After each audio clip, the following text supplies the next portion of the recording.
The following podcast is brought to you by Jawa.gg. Go to Jawa.gg to support Moore's Law is Dead and to build your next PC hassle-free. And it is also brought to you by the Minis Forum Adaman G7 PT. It's actually a desktop I'm using right now, and I love it. Support the channel by checking it out at that link in the description. And then this podcast is also brought to you by CDkeyoffer.com. Use offer code BROKENSILICON to save 25% on all Microsoft software. We'll talk about these sponsors more later, but for now, let's just get on with the show.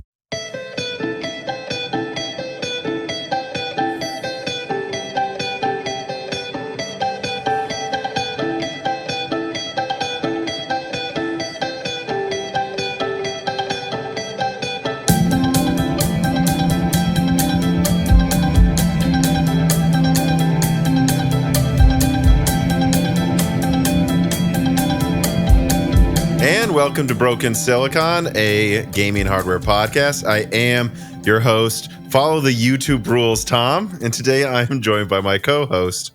Renegade accidentally swears the first time we start trying to record this podcast, Dan.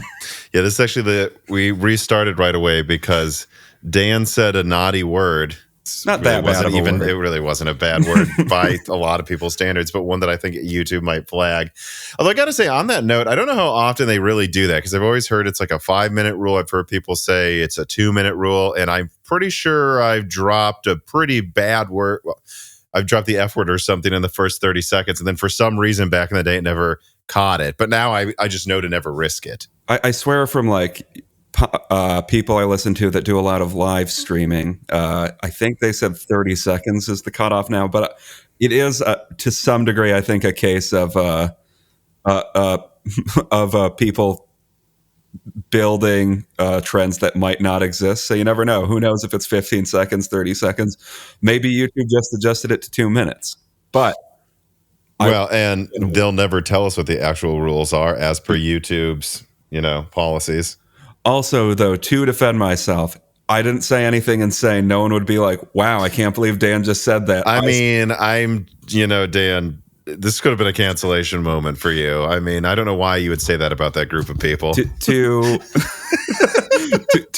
say it without saying it, I said I said the title of the Kendrick Lamar album that has Humble on it. So you can. Is that just what that album's called? Yes. Okay. So it wasn't. I like the idea of like Dan said something crazy and then they're just going to assume it was some racial epithets or something. Yes. So if you want to look up Kendrick Lamar's discography, it's the title of an album that is a mild swear word. You want to know the most annoying? I don't know if this is the most annoying, but the most this isn't sensical YouTube censor thing I had to deal with once. What? I was making an ad for a sponsor that was a video game, and they flagged it for, I guess and it could have only been because the armor some of the female soldiers wore looked too scandalous, and they assumed they were nude or something. And I was like, but look at it. There's nothing in here that you can't show. And that's also where I learned the people flagging things on YouTube are for sure not really spending more than half a second to think about these decisions. Or if you'll remember, just in hindsight, it's very funny. I think in one of the podcasts early on in this podcast history, we mentioned COVID once, but that was the early days of the pandemic. Yes, that was a conspiracy theory back then that COVID was a thing. Yeah, but that was I happened. I don't even think it was you. It was another guest that was on. I mentioned coronas, and it wasn't. Oh, that's right. Yeah, and they were just assuming. The first month of that, they would flag any mention of it because they didn't know what to do. And yeah, up until like March. Yep. But let's see here. Speaking of not knowing what you're doing, Techno writes in with a correction and says, at the 12-minute, 28-second mark in your Intel roadmap update leak from the 13th of July, you accidentally used 2 different spellings of Escher. Yes, I did. I didn't notice that until now, but Carbon Christ sent me a screenshot when he was helping put these notes together, and I guess I did 2 different correct spellings of it, but next to each other, which is interesting. And you know what? The contributors didn't catch it either. It's just ridiculous what your brain doesn't catch sometimes. But ultimately, it doesn't really matter. So 2 different versions of spellings of Escher that whatever word or PowerPoint, I assume what you type, open up PowerPoint. Because I saw the screenshot. Yeah, no, neither of them are. I guess those are both correct spellings. Well, I guess Microsoft Office Suite has a very open policy on how you spell very Escher. open Escher policy. QH Freddy writes in and says, in Die Shrink 129, Dan mentions that using the likes of Raptor Lake chips for game servers indicates that they must be a pretty small game company. I don't agree with this. As Wendell pointed out, these CPUs are chosen for their single core performance, just like how high frequency traders use overclocked, highly clocked systems that didn't go for the highest core counts. That was a long time ago, that episode. In the video Wendell makes, in the Wendell video makes with Gamers Nexus, he also mentions that the idea is to run one single game server per system so that the servers are compartmentalized. This affects people up and down the games market in just about any game where server performance matters, server tick rates more than 24 hertz, any game where those are community hosted servers. Now, why these buyers didn't use the 7800X3D, I couldn't explain that to you. Well, I'm retiring from the podcast now, but I guess I was wrong about my intuitions on the ideal CPU that you might want for a multiplayer game. Yeah, and I know that a lot of companies will use all different types of servers. Like they'll have like for some sorts of like throughput, they'll have these, giant like 64 core, I guess still now at 60 core Xeons and, 64 core, 96 core AMD epics. But then for like specific ones, they might use a bunch of like, they will use the server version of like a 7950X or a 13900K just for specific types of lobbies and doing stuff. And I guess this company did. And I don't know, I think Wendell said it could have cost them $100,000. So that's great. We'll talk about that more later, though. Yeah. I guess we do have mostly you, but we had to troubleshoot some things. We do have very limited experience running Minecraft servers. So. Which was just whatever extra laptop I had in college. I believe it was an old... It must have been from the Core 2 Duo era. Yeah, it was. And it had a dual-core 3.1 gigahertz CPU. How many cores was it? It was two. It was two cores. I thought... Because that's how long ago that was. At the time when I got it, it seemed most games still mostly... I had to choose between like a quad core with 2 gigahertz or a dual core with like 3 gigahertz. And at the time, that seemed like a no-brainer to just go with the dual core, since a lot of games still just used 1 core back then, actually. And almost none really used more than 2. And so, yeah, I would game on this Bobcat laptop that was a little weaker. Well, yeah, decently weaker, but that was so that I could have the big one run the server, or the other way around. And that was enough it really helped at the time with both my performance and the server's lagginess. If anything else was running the Minecraft server, but what I was gaming on. It's just so hilarious to think about now. I mean, anything I'm using for my tablet could run 10 of those servers and game it at the same time. It is just funny, though, thinking back on Minecraft, how that used to be I thought perceived as a relatively like hardcore gamer game, and now it is the most casual game of all time. For how simple the graphics looked, people thought it was hard to run, but that is because for the time, and I believe it was using Java, so it wasn't the most efficient code. It ran actually really well on anything, even probably low-end GPU or higher, but you had to hit this minimum or it was way weaker, basically. QH Freddy writes in, and he says, I had a bit of a random retrospective when you mentioned Polaris selling alongside the Fury for some time in the last loose ends. Don't you think that historical case was heavily influenced by the slow sell-through of Fury later in its production, and that RDNA 3 sells relatively more consistently, so will empty the channel more quickly? And what he's referencing is just like kind of definitely getting into the minutia of something I was talking about on the live stream. It was just like the fact that I'm hearing it, that it seems like RDNA 3 production is being halted now, at least at the top end, that, if they're doing it this soon, it's probably to avoid a situation where RDNA 4 launches and then there's something 5% faster that costs twice as much to make that they are trying to get rid of, like they did with the Fury, where you had the situation where like the Fury was like 10 to 20% faster, I believe, than the RX 480. But it only had 4 gigabytes and used 50% more energy or something, I think.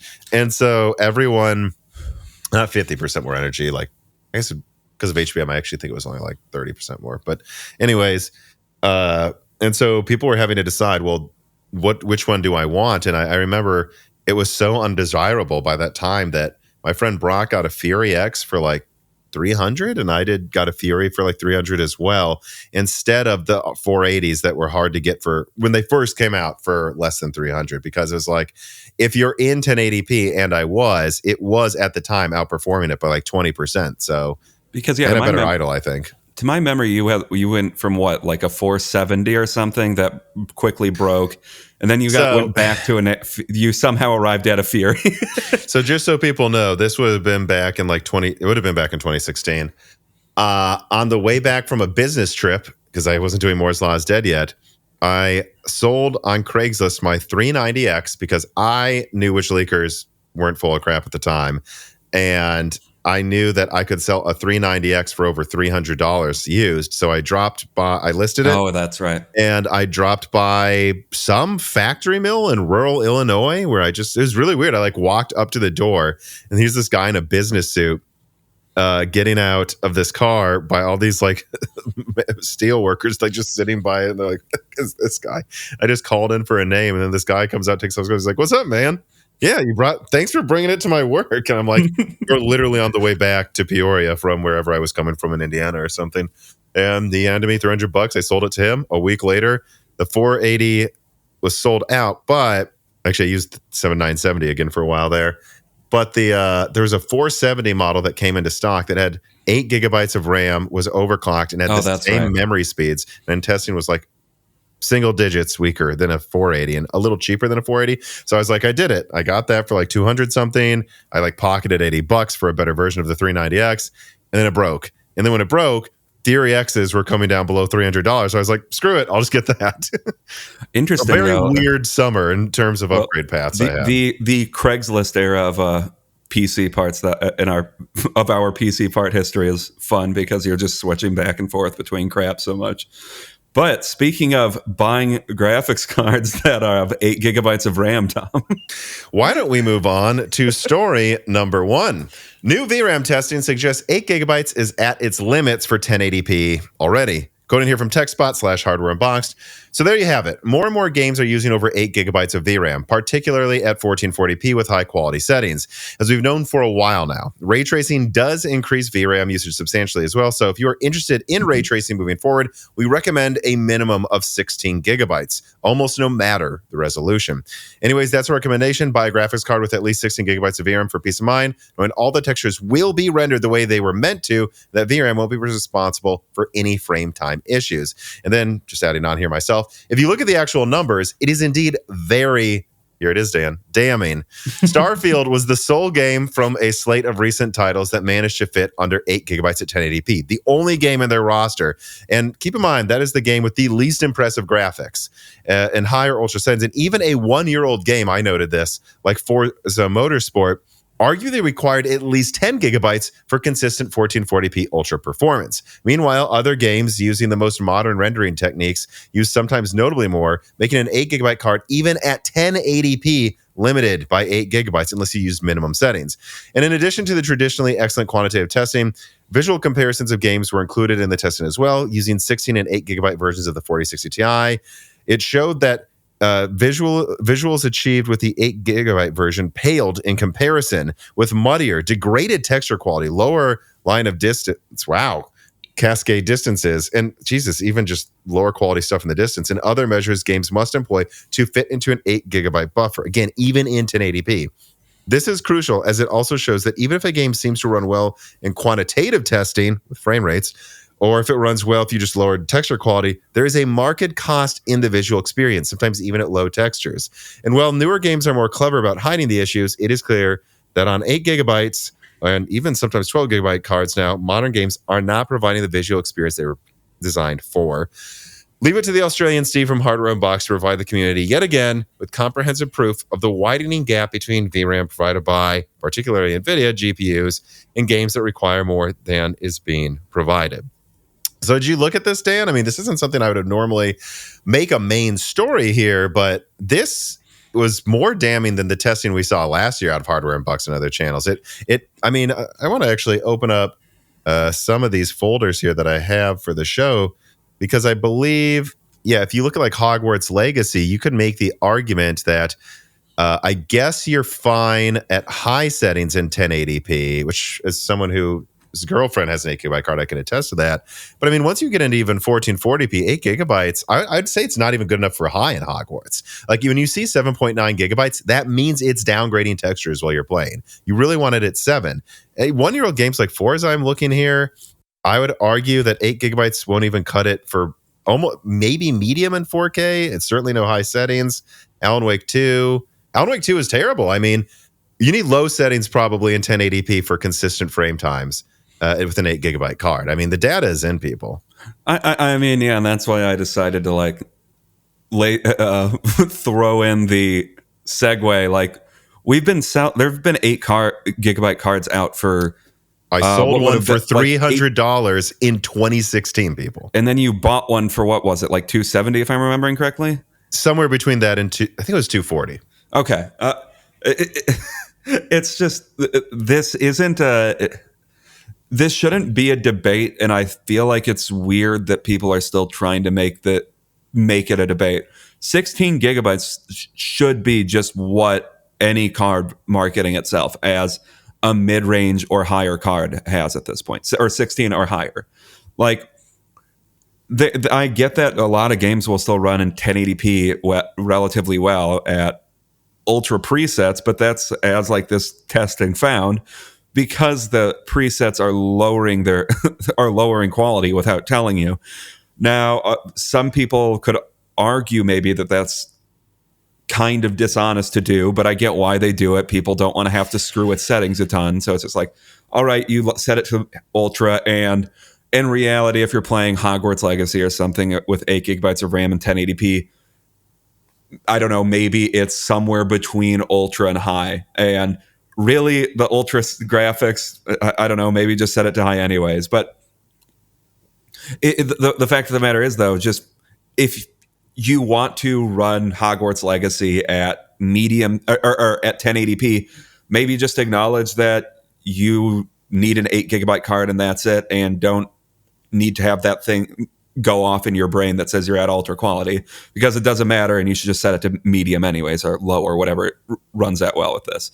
So I want to jump in here too with a specific example, because again, my girlfriend plays Hogwarts Legacy on a 6600, and she has a weird resolution. It's like 2600, 20. No, wait, not 20. 16 by 10, right? It would be, yeah, it'd be like 16 or 1700p. Like, it's a weird resolution. Well, it's basically what, slightly lower than like 1800p 16 by 10 or something like that, or yeah, it's a bit higher than 2560 by 1600. It's a bit higher than that, I believe, is where it is, or it's around there. So this is above 1440p, and she runs it with FSR high quality mode, I believe, can get 60 frames in it. I believe the textures are at high settings. And so that's why when you look at Hogwarts Legacy in 1440p, FSR lowers your VRAM requirements a little bit. And she's fine with it. Might be medium settings for textures too or something, but everything else we can kind of crank up to high. That's fine. But she's not trying to go above 60. She's willing to turn down settings. She doesn't see it as a big problem. And she's willing to turn on FSR high quality mode. And I think it looks pretty good. But just note that, like, that's like a $180 card in a game that is now, what, a year or two old? Mm-hmm. I mean, I just think, guys, if games like Hogwarts and Motorsports are like, if you try to go above higher settings in 1440p, there's issues. And then you go to now, and the latest games are all like, I mean, good Lord, like Alan Wake 2, you just can't play in 4K with an 8 gigabyte card. And even in 1440p, I'd argue you have to use low settings. What do you think's going to happen in 6 months? I think this is it. You know, your 1080p is 8 gigabytes, which she won't care about. She doesn't really care. But 1440p even, I would argue 12 gigabytes is not ideal. And I agree with their conclusion. Like, you know what? It's time to say it. The 7600 XT is like $300 and it's 16 gigabytes. Just buy that. Stop getting these other cards. I mean, I understand, like, with 8 gigabytes, I think the conversation has mostly moved on to from there that like 8 gigabytes, yeah, it should be relegated to low-end cards. And really, even low-end cards probably should have more than 8 gigabytes at this point. But I get that there's some more contention with 12 gigabytes, because most games do fall into it's using somewhere between like 8 and 11 gigabytes. But the problem is, well, yeah, right now the games that have come out within the past year or so, and newer games are still generally fitting within that window. But then you look at like something like Senua's Sacrifice, or shouldn't say Senua's Sacrifice, Senua's Saga or Hellblade 2. That was going over the 12 gigabyte over 12 gigabytes in 4K. So what do you think games are going to look like 1 to 3 years from now? It's going to become a lot more common to hit 16 gigabytes. And I don't know when more than 16 gigabytes is going to truly become an issue, but I think 16 is a good blanket recommendation. If you can get a 16 gigabyte card, you should. It's worth paying another $20-$30 for that, or taking even maybe 10% haircut in performance if it's the same price to go from like 8, certainly 8, but maybe even 12 to 16 is how I would put it. Like, the only place 8 gigabytes makes sense anymore is, again, it's like 4 gigabytes 4 years ago. Like, where I know it kind of works, but I'm telling you, it's 1080p low now. And to me, just thinking about the cards that are currently like hot sellers on the market, I mean, I really can't think of a 12 gigabyte card above $300 that I would recommend above a similarly priced GPU with 16 gigabytes. No. So like maybe once we're getting to like the $200 territory with like a 3050, there's not really any option there that's over 8 gigabytes, I suppose. But everything above in the like 250 really and above has an option that's close in price with 16 gigabytes. So I would just recommend that instead. Yeah, I think the only situation where it becomes kind of a debate is on Amazon right now. It seems like you can pretty much get a 6700 or 6750 XT for about the same price as a 7600 XT. So that is a situation where you're looking at something 20% faster. But even then I have to go, I know which one uses like 60 watts less and which one has 4 gigabytes more RAM. I would actually, just thinking about it though, the one counter I would say is if you're a 1080p or 1440p gamer and you've just decided I'm not going above that, I don't know, maybe getting a 6700 XT is fine. Like that might just be the max you ever need, or the max you need for a while. Yeah, but the funny part about that argument is that the 6750 XT, where it really pulls ahead, is 4K or 1440p. So if you're going to limit yourself to 1080p, well, you probably want the 7600 XT then. That's only 10% weak. See, in 4K, it's we got on Hardware Unboxed. In 4K, the 7600 XT would be like 10-15% weaker. 1440p, it would be 10% weaker. And then in 1080p, yeah, it's like 9% weaker. It's actually pretty consistent now I'm looking at it. But, that's the situation, though. If you're in 1080p, though, you're probably going to crush this anyway. So why not have the extra VRAM? I don't know. But again, that's the only situation where I think there's a debate. If you're at $300, 6750 XT, 12 gigabyte, 7600 XT, 16, one of them's like 15% stronger, but uses more energy and has less RAM. And the tiebreaker on this is don't buy either. Buy the 6800 16 gigabyte for $340 now, Dan. It's not $340. I think the long story short is 8 gigabyte cards. Again, I don't want to be one of those people who's like, throw it away. Like, probably half of your games are still totally fine. And if it's still working for you, then I'm using one right now, technically, in this backup PC. And it's fine. But it's just, unless it's $200 or less, I wouldn't buy it. And I would say, why even buy like a $200 6600 when you can spend another $150 and get like what? Like almost double, like 50% or 60, 80% more performance and actually 16 gigabytes of RAM and a 6800. That's just the 6800.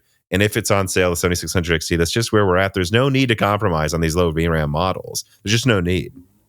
Yeah. And I mean, I do think like the sub $200 market really is mutating into a different thing than what it was when we first got into it, because that is really just the people that don't care to keep up with the tech anymore, and they're just looking for replacement level GPUs. And I mean, that's just where the market's at. So if you're someone looking to buy a 6600, I don't know. It's probably because you don't want to spend that much on a GPU anyways, and I don't think you're going to spend $150 more. And if you don't, you're probably not playing games that demand that anyways. Yeah, so it's like I don't know if any of this conversation is really relevant to your interests at that point. This piece of content is brought to you by Jawa.gg. Jawa's mission is to be the community where great gaming gear is sold at reasonable prices between gamers. They built a website that facilitates easy discussions between gamers who want to buy, sell, and advise each other on builds, individual curation of verified sellers so you can get the best prices on the web, collaboration with tech experts and creators to connect interests and continue improving the platform. And in fact, Jawa also purchases GPUs directly from customers to make things quick and easy. So instead of going through the steps required to take a photo, write a description, build a posting, and compete with other sellers online, users can simply sell their GPU directly through their quick quoting system, so you can offset the cost of your new GPU upgrade by directly selling to Jawa. So if you want to support Moore's Law is Dead, go to the link in the description and get started at Jawa.gg today. Even just clicking on the link helps the channel a ton, and it helps you find a new avenue to find the best prices on PC gear online. So check out Jawa.gg through the links below today. Hayubu writes in and says, on episode 265, you warned 8 and maybe 12 gigabyte cards will soon be inadequate for running some AAA games in 1440p. Yeah, certainly. It caused me to look into old VRAM debate articles. And in TechSpot's 2019 article, their conclusion was 6 gigabytes was enough for 1440p. Fast forward to today, and we are laughing at 8 and debating 12 gigabytes for that same resolution. When will the VRAM requirement race slow down? Please don't tell me we will be having the same debate over 24 gigabytes in 2029. So it'll be 5 years from now. Well, so yeah, probably. Because I worry for GPU prices going up more across the low through mid-range if that is the case. Well, yeah, I think AMD is just going to replace the low end with APUs, first of all. But I look, guys, in 2010, 1 gigabyte was like 8 gigabytes today. And then in 2014, 2 gigabytes was like 8 gigabytes today.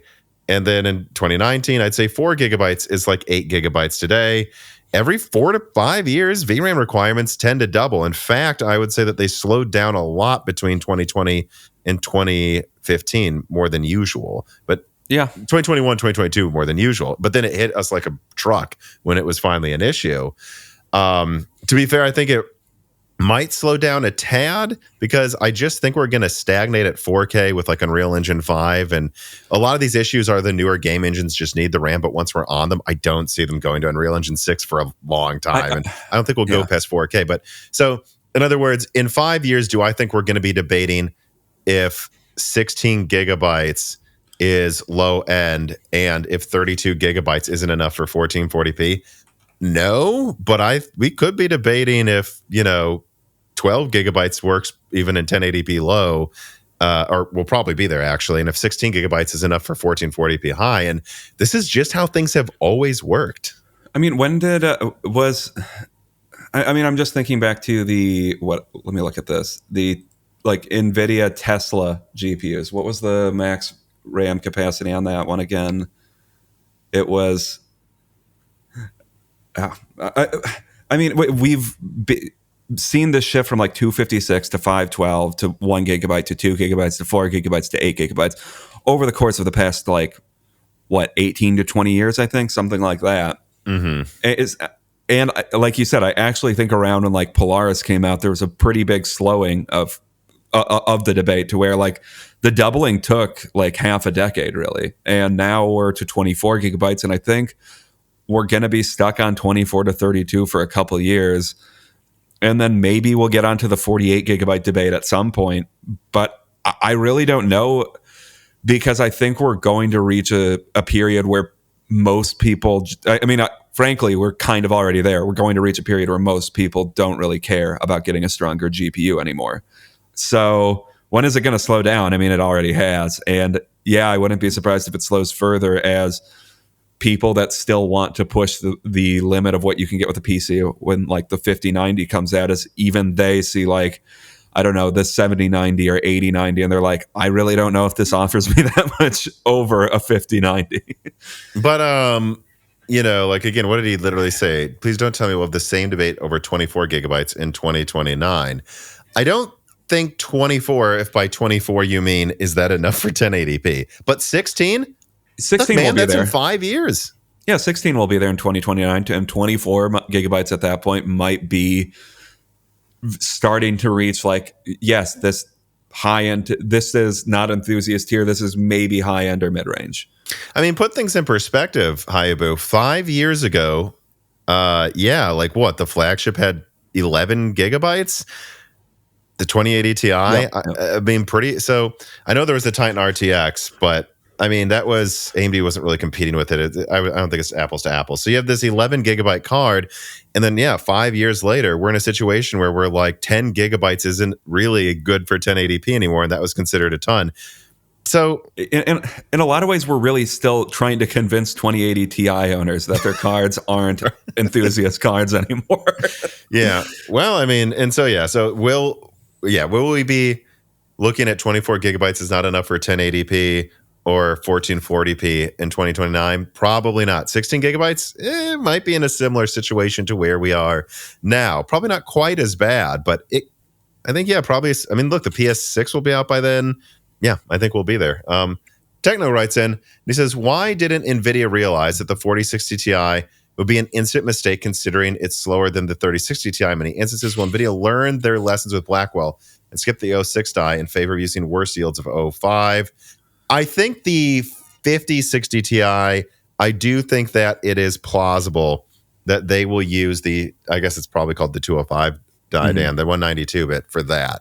I think that actually is plausible, or maybe even for both these 60. Like I could, we've talked about this. I could see the 5090 being some 28 gigabyte card for $2,500, the 5080 being a 16 gigabyte card for $1,200, and then they just have like a $750 5070 16 gigabyte, and then they have a 5060 Ti and 5060 that's like $400 and $500 with 12 gigabytes with that other die. I don't think they'll quite do that, though. I do think they'll probably still maybe screw that one over with 8 gigabytes, or more likely, actually, they'll just wait for the higher density GDDR7 to come out so they can give it 12 gigabytes on 128-bit bus before they launch it. Oh, I see what you're saying. Okay. But I mean, this is kind of beating a dead horse. I mean, will they have learned their lesson? I think to a certain degree. Will there still be at least one card where we're like, why doesn't this have more RAM? I've basically all but been told that's what they're going to do by people at Nvidia. I mean, yeah, I feel like the 4060 Ti is generally the laughing stock of this generation because it's just, I mean, it's just such an absurd card that they tried to put out there, and it looks stupid even against its own lineup. Beefish writes in, says there's a huge sentiment difference between AMD and Nvidia on the features front. How far do you think AMD needs to improve to be good enough where the comparison is just on raster, VRAM, and ray tracing? I mean, this is something we talk about almost every episode.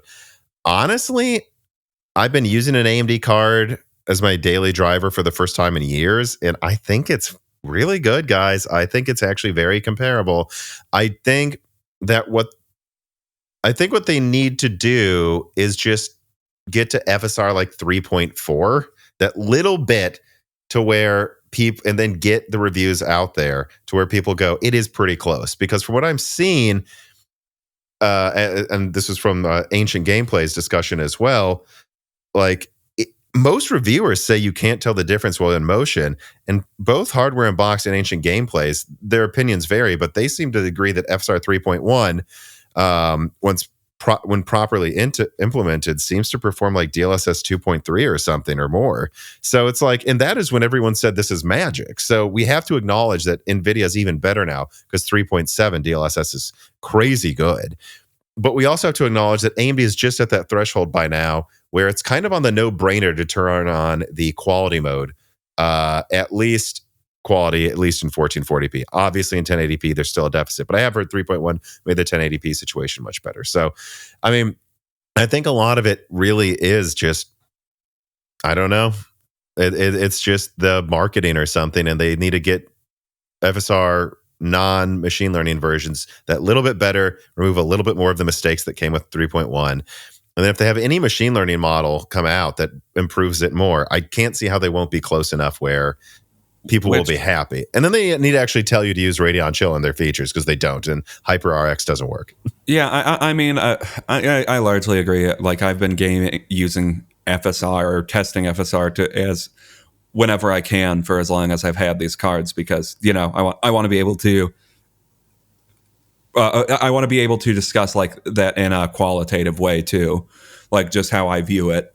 And I think FSR has been okay for most of its life, good for a while, and 3.1 it looks like it's almost caught up to DLSS. There was a couple mistakes in it, but they seem very patchable to me. Because to me, there are, even like when I tried it on older versions of FSR, there were some rough implementations of FSR. But I do think most games that have FSR, and the way I've always put it, is there's always at least one setting, like quality, that it's worth it to turn it on. In 4K. Yeah. So I think with DLSS, they're pretty close to tied, although it's when you turn on ray tracing though with the reconstruction, it's far better. Yeah, DLSS. I do think there is always that, given that, well, Nvidia can also use FSR though. So even if DLSS is worse in some games, you can still use it on an Nvidia FSR on an Nvidia card. And then the other thing where AMD is absurdly behind on at this point, obviously, is ray tracing. I think it's a thing that people don't care about as much, though, because I still think it's kind of seen as a gimmick feature in a lot of ways. But that's going to more and more, I think, as time goes on, be like the performance factor that people will start to care about as more games have ray tracing and more games have more comprehensive ray tracing. I think there's no way around it that AMD for the next decade, likely, at least next 5 years, is going to have a mindshare deficit to Nvidia. But the problem right now isn't that they have a small deficit. I think there's a solid 20-30% deficit here where people want $100 off just to get the AMD version. And I think what they need to get to is where it's like $20 off, like they kind of hoped it would be with RDNA 2, but it really wasn't. Like, they just, again, get FSR to just with 3.4 where it's good, where most people couldn't tell the difference while they're playing. Have a machine learning version come out that gets it so it's like, I don't know, NVIDIA is better, but you're not going to complain if you have this, and get the ray tracing performance to be close as well. If you just do that and then disable, Ancient Gameplays, Dan had this suggestion, just delete the features no one uses and are confusing. Like HyperRX is confusing people and getting and you have stuff getting people banned from Counter-Strike. Like all of this, focus on your features and then talk about them. He's like, talk about Radeon Chill, talk about, your frame generation being competitive with NVIDIA, talk about your great software stack that just works really well and is built in overclocking, and then talk about the fact that you don't have to log in to use your drivers, which I know NVIDIA is getting rid of that, but boy, are they taking a while to get there in the main releases. So I would say that that's all AMD has to do. But there's always going to be a situation, I think, where like the 7070 is $600 and AMD has to charge, $550 for the whatever it would be called at the time. It might even be past with the 10700 XT. I don't know. It might be a new naming scheme already by then. But if they could just get it so that if it's a little cheaper, it's a no-brainer, then that's when they'll start taking market share. And I do think that's achievable. And focusing on that, a realistic goal, is what would make them do well, not trying to just do all these crazy 3D chess marketing moves that really don't make any sense. Mm-hmm. All right, let us move on then to story number 2. NVIDIA RTX 50 graphics card family TDPs leaked by Seasonic. Quoting from Tom's Hardware, Seasonic's PSU wattage calculator has suddenly become surprisingly interesting. Twitter's Everest today noticed that the online tool has been updated with NVIDIA's RTX 50 family graphics cards. Specifically, the data may show the TDPs of the upcoming Blackwell architecture gaming cards from 5090 all the way down to something called the 5050. So this is a calculator, I believe, where you can put in your CPU, put in your GPU, and like whatever else is in your desktop, and they'll recommend a power supply to you. So the data used by Seasonic may or may not be accurate, but it is the following. The 5090 on their website is listed as 500 watts. The 80 is 350. The 70 is 220. The 60 is 170. And the 550 at 100 watts. The above data is correct. It is interesting to see the largest generational uplift in TDP is going to be with the 60 series GPU. Hopefully, this means NVIDIA is addressing the common complaints. Yeah, if this was true, that would suggest, again, they're probably using the 205 die that it faced due to the large performance and price gaps between the 4070 and 4060. Importantly, we should see the RTX 5060 return to a 12 gigabyte VRAM standard as well there. Well, you're just guessing that. Lastly, Seasonic includes the AMD Radeon RX 7 990 XTX and the RX 7500 XT in its TDP database for some reason. Neither of these cards have been released, and as time marches towards the RDNA 4 era, they don't seem likely to reach market either. Right. So there's a lot of sharing and clickbaiting going on that something's been confirmed here, and yet they list a 7990 XTX, people. Look, some of these could be correct, but the fact that they're listing cards that we know will never come out tells me that I think they're just guessing. Yeah, and this is so people planning their builds know that this power supply will work with a 5090 because they believe with decent certainty, just guessing, there's no way it'll use more than 500 watts. But I think they're probably right. I would suggest that there is some bit here where maybe people at Seasonic are reaching out to NVIDIA reps and going, "What should we expect? What's safe?" And that's what this is. But I the reason I made this main story is just to tackle this. I do think these are placeholders because a lot of people building their desktops right now will be going, "Well, will I be ready for Blackwell and RDNA?" Well, I guess maybe not RDNA 4. Will I be ready for Blackwell? And so they put something there to make them feel safe. That's what I think it probably is. Yeah, I do have to say, to me, so I feel like with power supply recommendations, the general vibe with like the PC building space is just get a power supply that you know will give you enough power, because like it's not one of the most expensive parts. You can get a pretty good one that like you can get even a pretty good like $900 or like $1,000. I mean, not $1,000, 1,000 watt power supply for not that much money. So it's just like, yeah, just build more wattage into it than you need because it's safer to do so than accidentally have a system that has a bunch of power failures. And I'm just looking at this, and am I wrong? It like looks like most of these are just a little bit higher wattage than the TDP of the current generation. So it's like, yeah, they rated the 4090 as 350 watt 450 watt TDP. Sure, get a 5. It'll use 500 watts. That's the conservative estimate. All right, let me see. So if I look at this too, 50, 30, 20. Okay, so the 60, yeah, I think they are just playing it safe. I wasn't quite sure if it was like any patterns in how they did it as well. I wouldn't say there is a pattern though, so I would guess that's just them guessing what will be safe. But I will say this again. There is a chance that they asked what would be safe and that it was obvious stuff like duh 500, duh 350, duh 220, but maybe NVIDIA rep said it'll use more energy with the 60. Maybe they are using cut down 205 dies for it. Either that or NVIDIA is just clocking these things so high to the moon to make it so they can sell a cheaper die in a higher spot, like the 6500 XT, that's what's going on. But I would actually, suggest this might suggest they really are using the 205 die, possibly for like the 70 and the 60, or at least the 60. I mean, it could, but like, I don't want to read it in between the lines too much because the 3050 from what I looked up, correct me if I'm wrong, had a 70 watt TDP. Well, on laptop and later models, it was generally 100 watts. Mine uses like 100, 120. Okay. So, I mean, to me, it's just, I see this and it's just like, okay, this is a confirmation that I think top to bottom, this lineup is going to generally use the same wattage that Lovelace does. Maybe a little more in some areas. Maybe a little more, but like, I mean, I think with the 4090s release, the prep was, the expectation, I should say, was it's going to be 500 watts, a 500 watt GPU. And then it turned out to be, they said it was a 450 watt GPU, and in reality, it's more a 350 watt GPU. So pretty much, yeah. I don't know. I think this means Blackwell is going to be at the same power, more or less. More or less the same power as last gen.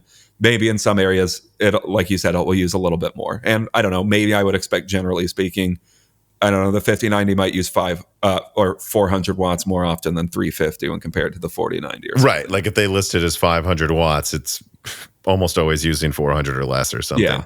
All right. Let us then move on to another story involving high power consumption with story number 3. Accelerated by level 1 techs, Intel stability issues explode into public view. All right, first let's start with a quote from a leak out of this channel many months ago. Frankly, since 10th gen, Intel has had increasingly bad reliability for us. This was a major retailer speaking to me. Although I think Alder Lake was okay. However, 13th gen had far more returns and burnt out chips than 11th gen and 12th gen, and 14th gen is a disaster. Even worse, RMAs keep taking longer and longer to fill at Intel, suggesting that they have a lot of them to address and also that they have a limited number of the yields they need to certify as the top SKUs. I've heard that's getting a lot worse, by the way. Like if you RMA an Intel chip, it might take a month to get one back. Now let's go to a video from Wendell last week that had statements like this. The W680, a server version, I think, of the 13900K, is experiencing problems with similar error rates as desktop, at least for the gaming stuff. And that makes it very interesting because the W680 power targets are so much more conservative, below 150 watts, I believe. Eventually, I think that the enterprise and corporate customers that are involved, they're going to start comparing notes and they're going to start leaking things to randos on the internet that make videos to try and get some relief. And Wendell goes on, the data center error rate is abnormally high for these CPUs, and there's going to be something to that. I will not be the least surprised if there's a deeper issue with the power voltage and timing problems, and maybe the CPUs have degraded over time, some of them to the point that they cannot be salvaged. That would not surprise me the least. Well, a month ago, I might have said, it's probably just motherboards and microcode. I don't believe that is the issue anymore. Now, continuing. And indeed, this channel was one of those randos a month ago, leaking that devs were furious at Intel and talking about very similar things to what Windows sources were saying to him, which is interesting because my sources at game developers were saying we have the data. Intel CPUs don't work. And Wendell just said the same thing.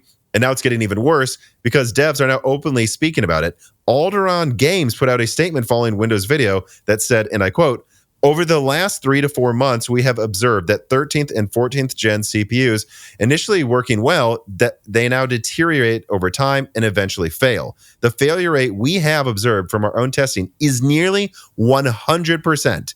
Indicating it's only a matter of time before affected CPUs fail. The issue is gaining attention from news outlets and has been noted by Fortnite and Red Game Tools as well, which powers decompression behind Unreal Engine. And then on Friday, this channel put out the following statement in a leak as well. An integration engineer at an OEM told me that they wanted to reach out because Raptor Lake probably needs to be recalled. Based on the extensive failure data they've seen, they're starting to suspect the issue may stem from changes Intel made to the cache between Alder Lake and Raptor Lake. It's just a theory this person told me, but they suspect that something around the area connecting the cores to the cache is getting worn out, and models with more cores than the original design was prepared for. This would explain why the issue seems to mostly involve the highest core count models. It also break really low voltage chips. It also explain why disabling E-cores sometimes fixes this. Maybe that's the part of the cache where it broke. So this person says they're terrified that they're going to eventually have laptop chips breaking as well. And if that happens, the amount of money they're going to have to spend servicing computers. Continuing, over the weekend, Warframe devs confirmed that Intel CPUs have alarming crash rates in their games. So there you go. It is becoming increasingly clear that it's not just little bits of whispers here and there. What started as straightforward leaks from this channel months ago that suggested, underline that word, suggested that things were getting worse for Intel stability issues, is now exploding into a tsunami of data, not suggestions. And this data irrefutably proves that Intel Raptor Lake CPUs have a massive stability problem.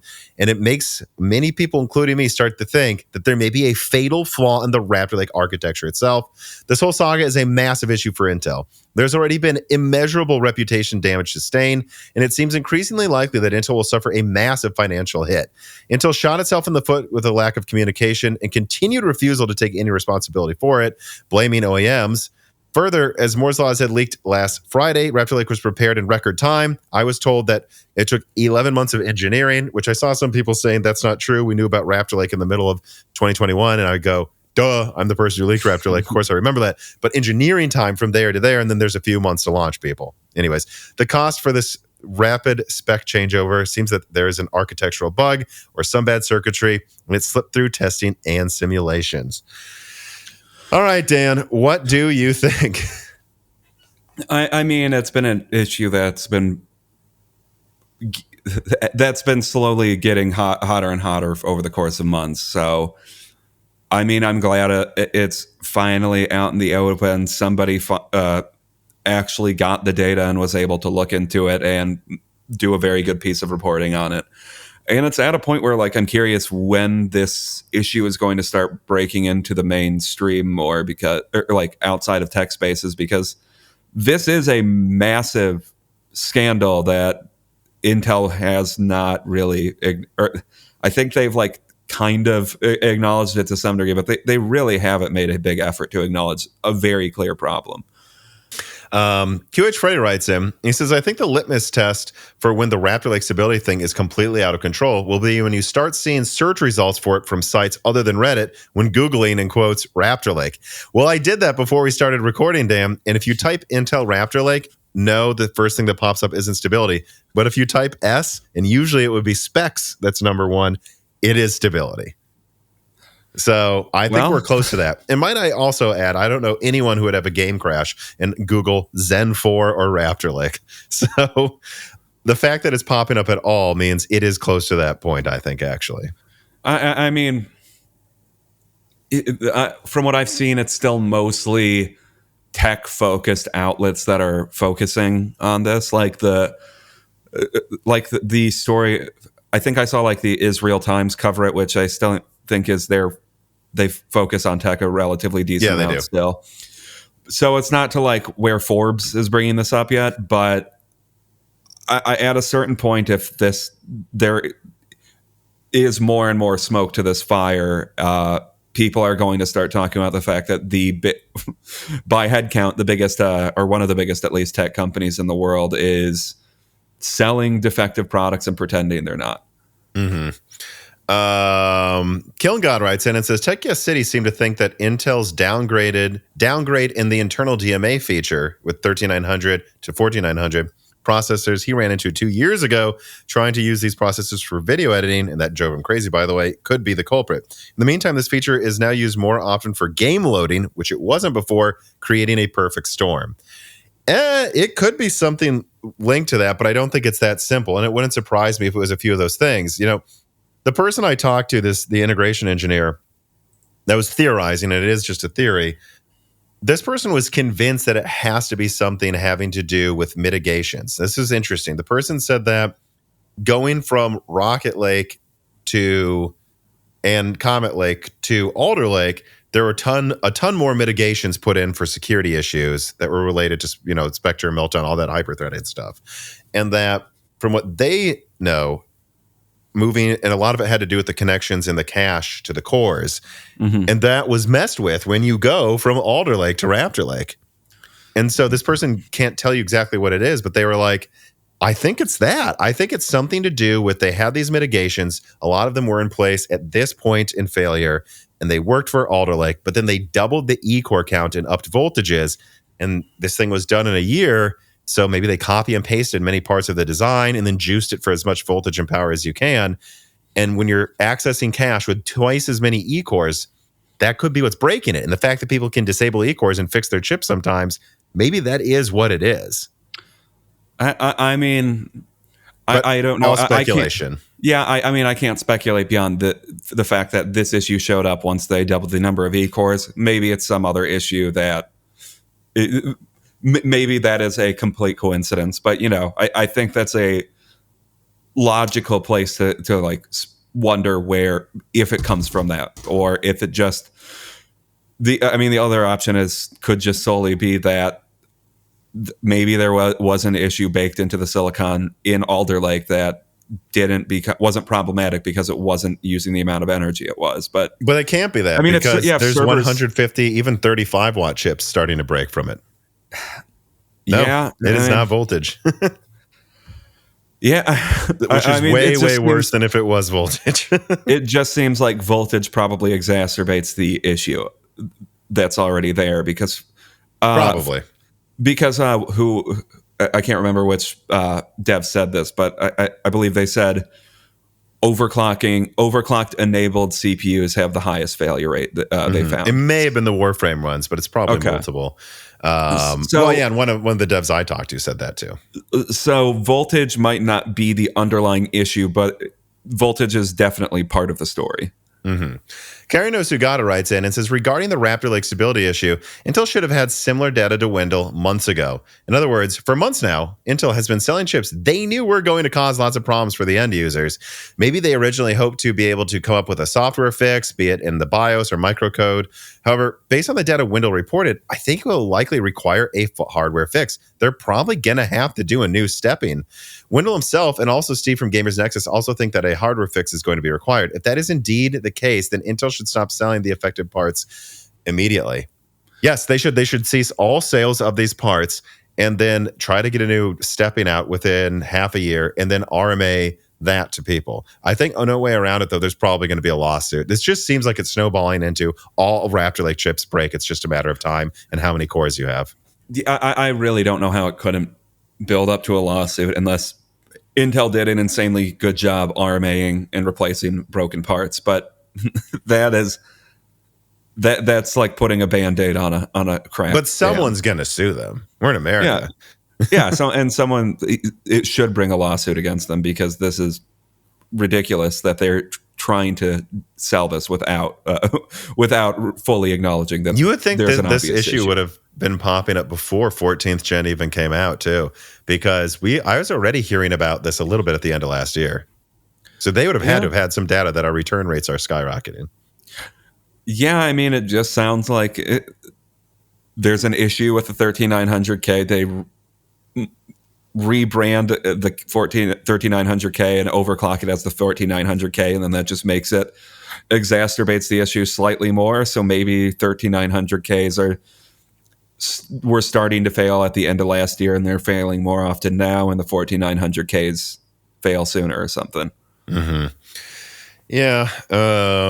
I just want to also highlight why this is so bad for not just Intel, though. Like one of my best retail, distributor sources tells me like not the OEM, but another person, like think of a smaller retailer, like someone who's, like maybe the equivalent of a single Micro Center or something.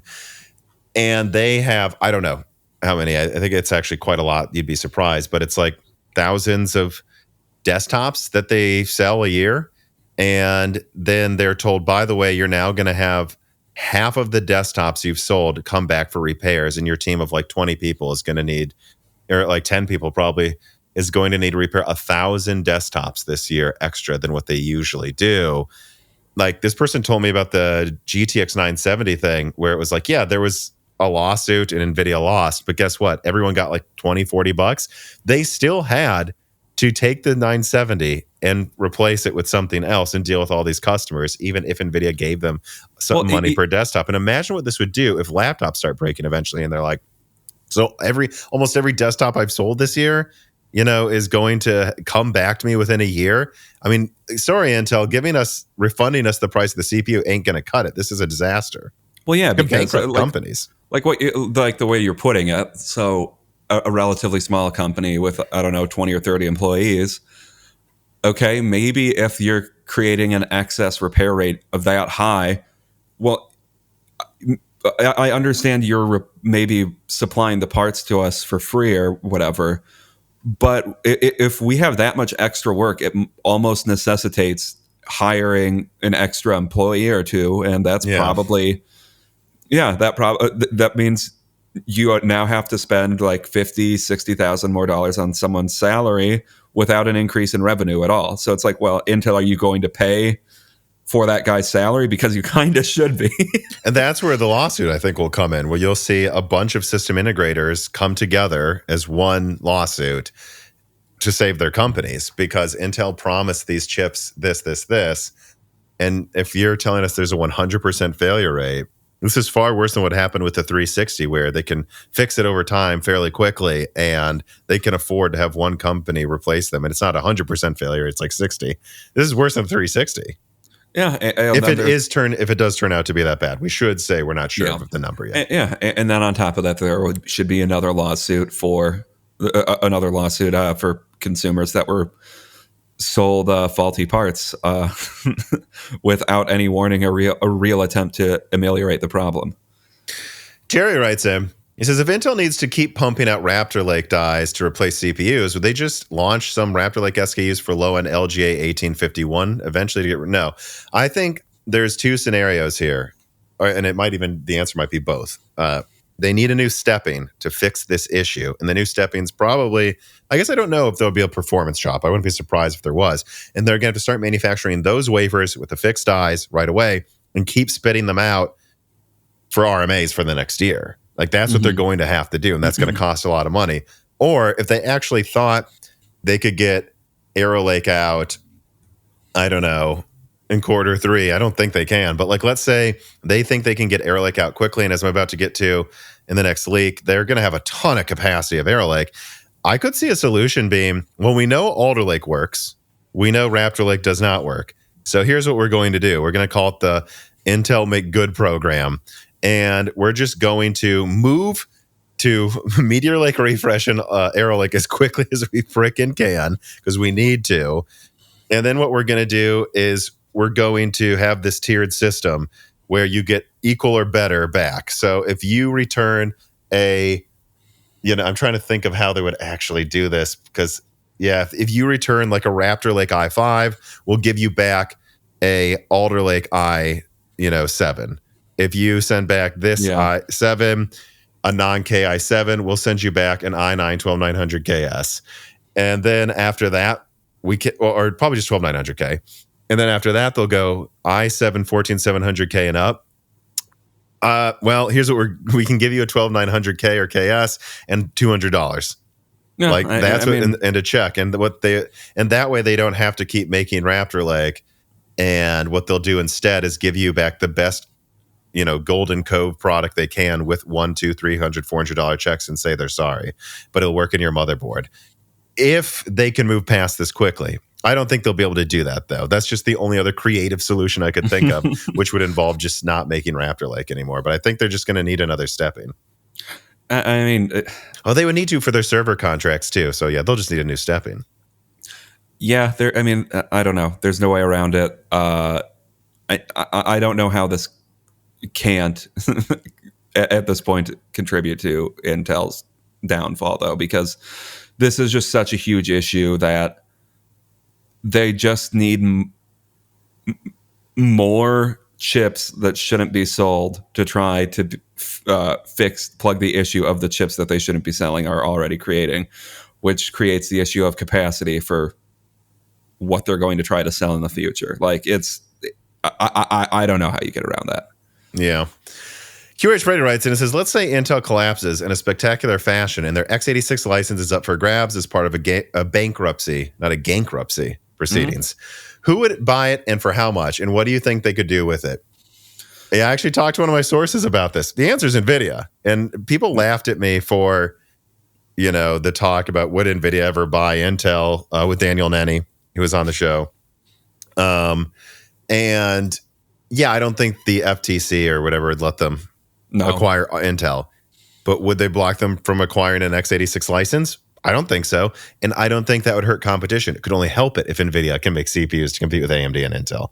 So, or whoever else. I guess maybe not Intel anymore. Yeah, without the acquisition of Intel, I don't see how that could be viewed as anti-competitive.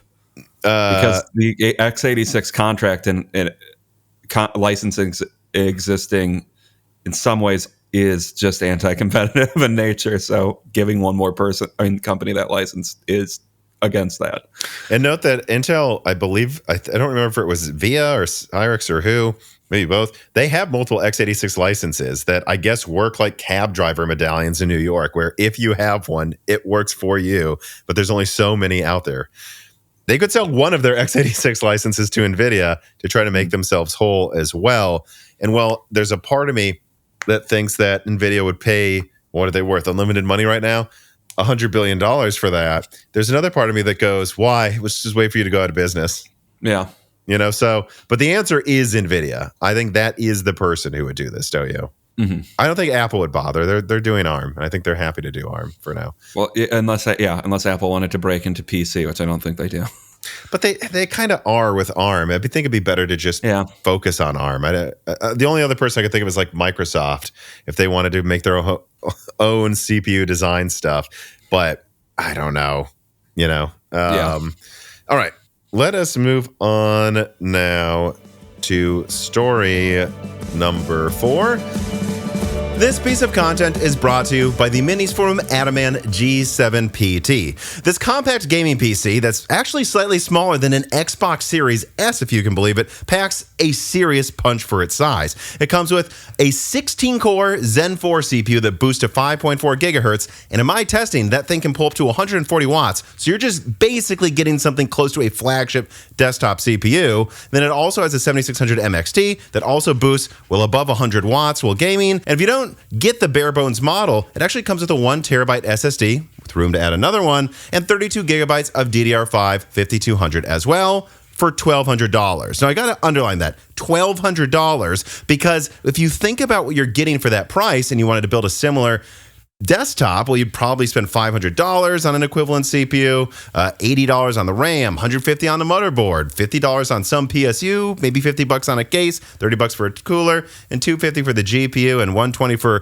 comparable SSD. And well, at that point, you'd be spending $1,230. That's right, $30 more than this desktop that comes to you fully built and assembled already and uses less energy and takes up way less space than what you would have built yourself. And so if you're somebody that needs near flagship desktop CPU performance but doesn't need a GPU as strong as like an RTX 4080, this thing's actually quite a bargain. And I can attest for its usability because, well, it's been my daily driver for a month now. You see my desktop is in repair. There's some parts in it right now that we need to get sourced. And having this around has been a lifesaver because it feels every bit as snappy, actually more snappy than my old desktop. And even though the GPU is weaker, it does the work it needs to do, editing and exporting videos and doing all of the other tasks that I do from Moore's Law is Dead. So I really do vouch for this product. Anyways, if you're interested in a system like this and you want to support the channel, please click the link in the description and check it out today. Clicking on that link by itself helps the channel, of course, but actually buying it through that link helps even more. So check out the minis forum Adam G7 PT today.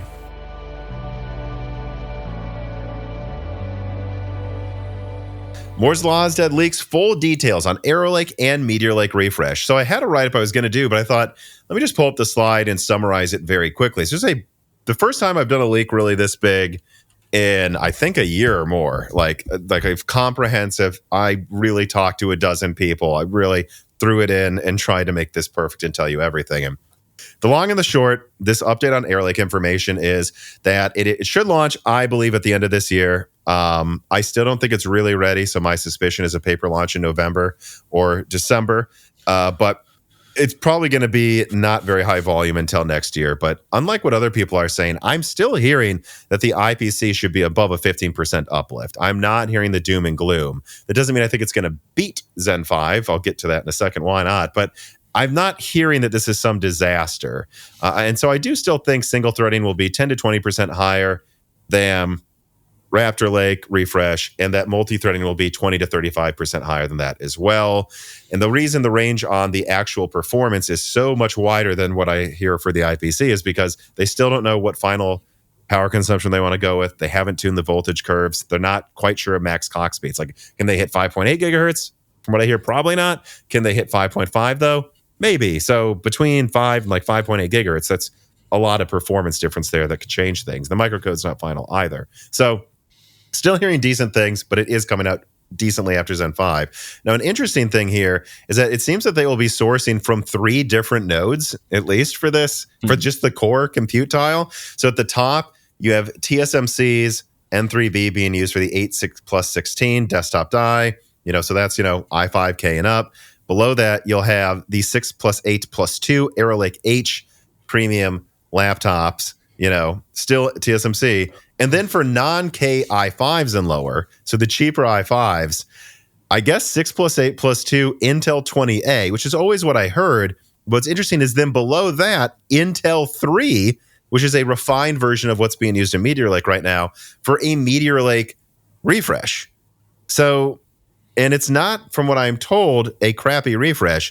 I'm told that this enhanced Redwood, Cove, and Crestmont on a better node than what Meteor Lake uses now, it's projected to offer 15% higher performance than current Meteor Lake or 20% lower power at the same performance. And actually, I also heard, it isn't saying here, much better scheduling, and they're actually rearranging where the cores are on the die for better latency and stuff. So I'm basically hearing like this thing might be like fixed Meteor Lake with a better node on a much cheaper, and the node is much cheaper than, N3B and 20A. And so this is what will be used for like low-end laptops and maybe like really low-end desktop.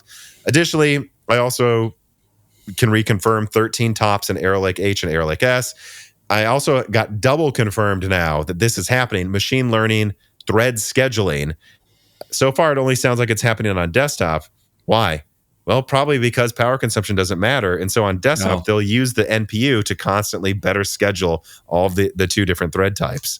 So that's really interesting, I think. I mean, I'm... Yeah, that would be if it works well, that would be a compelling use case for a neural engine. It's just when better. It's not doing AI stuff, it does that. It's just maybe it's just better at scheduling than current schedulers. No, I don't remember how much energy the NPU can use in these.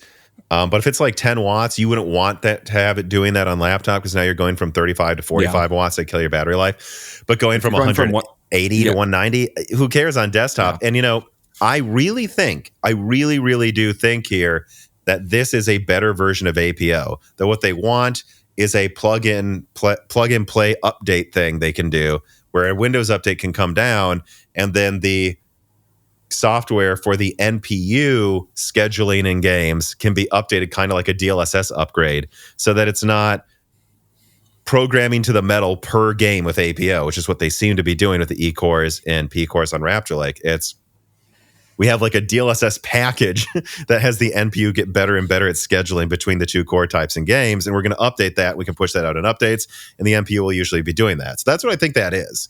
And then there's the integrated graphics. I do hear that it should be like, maybe I've heard more since I put this out. Maybe, a solid 10% or more, 20%, maybe even performance uplift in integrated graphics over Meteor Lake, which is interesting. But of course, it is a much better node, so because it's not big of a surprise. Oh, no, wait, no, I think it shares the SoC tile. Never mind, it's not better nodes. But let me see here. And early gaming benchmarks for Lunar Lake, 20% faster than Meteor Lake when using half the power.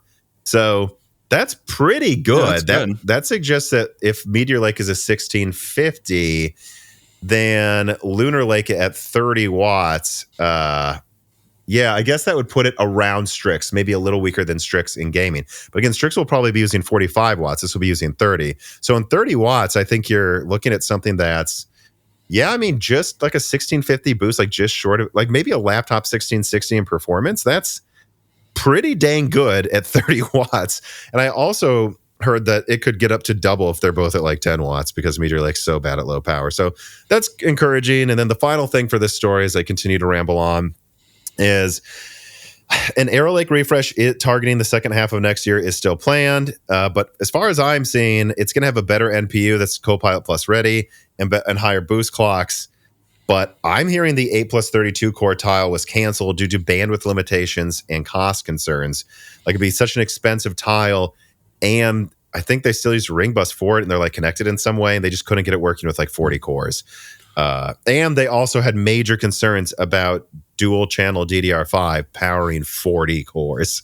So, especially if you think think about it, those cores are as strong as a Raptor Lake core, well, not really, because I think from what I'm hearing, Raptor Lake hits 6 gigahertz. A Skymont core, I think, is going to be around 4.5 to 4.8 gigahertz. So if you think about that, it's really 20% weaker than a Raptor Lake core. But still, powering 32 of those with dual channel DDR5 would not be easy. All right, what did you think about this, Dan? I mean, to me, this all sounds promising, so long as the power issue that exists with their current CPUs is fixed in this one. So yeah, once again, like if it uses 200 watts or less, great. I'm consistently hearing, I've heard of several options they're choosing for the max boost or whatever. The discussion is, will it hit 250 or will it hit 180? Not will it hit 350? Yeah. So it will either use way, less it's energy. Better. 250 might not be so out of control if it hits that sometimes. Still not great, but I don't know. This generally sounds like a pretty good generational uplift, even if it hits the lower end of this projection. So, yeah, good job, Intel. I hope you deliver a good generation finally, a consistently good generation, and you're back to. And this is them getting back to their stride. I mean, I think the big issue that they're going to have with Arrow Lake no longer having the 40 core SKU or in the refresh no longer having the 40 core SKU is. I think initially it's going to be like a tough sell, like same core counts, but we're having the thread count for our big cores. They really need to hit the benchmarks if it does perform multi-threading that much better than than like Raptor Lake does, because people are going to be skeptical of that. Mm-hmm. Yeah, I mean, and just to be clear about the performance here, like, so 10 to 20% higher single threading than Raptor Lake. I mean, I think Zen 5 is projected to beat Raptor Lake by like 9 to 13% in single threading. So I've heard, it depends who you ask, you know, amongst my sources, but like a lot of people think Zen 5 may still win single threading by like single digits. Other people think Intel will win by 5%. If they get to the upper limits of this, that would be exciting. If Intel could win by 10% in single threading, I think me and you, Dan, said at a minimum, that's what we should hope them to do, since they're launching like half a year after AMD, and it's going to cost a lot more to manufacture. And then the same with multi-threading. You know, the multi-threading, I think the multi-threading is going to be competitive, though. That just seems clearly competitive with Zen 5, actually, if not a little better. Yeah, to remain competitive with AMD, because if AMD has a similar cadence to what they did last time, well, they're going to be able to launch X3D right next to this and really take the wind out of their sails with single and what would you call it, medium threaded tasks.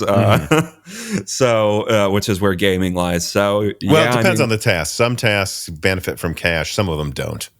Yeah, so I mean, with X3D out there at around the same time, I'd be curious if AMD still hedges out as like, I don't know, 10% better or something. But that could be doubly bad for Intel with gaming, because, well, yeah, if the 9800 X3D is again sold for like 400 or 450 or whatever they sold it for. That's what I expect. And that's competing with the higher core count, like 99, or what would it be called? Not 9900, 15900K at like $700 or $750. Well, AMD still wins that by default, even if Intel still could have the best multi-threading CPU on the market. Mm-hmm. Yeah, I mean, and that's really the conclusion I came to, is it looks competitive. Totally, this thing looks competitive with Zen 5 and pretty much every way. I mean, one may win this app by this much, this app by that much. It seems like it'll probably use similar amounts of power to Zen 5. But the problem is, if Arrow Lake was launching now, that'd be good. Because I don't know how they're going to sell this thing for less than $700.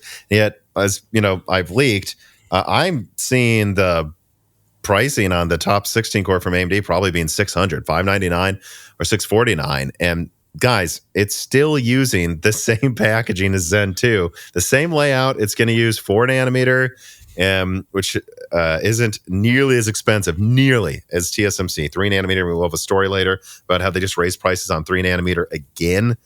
So Intel's got all these fancy tiles and a much more expensive node for the compute tile.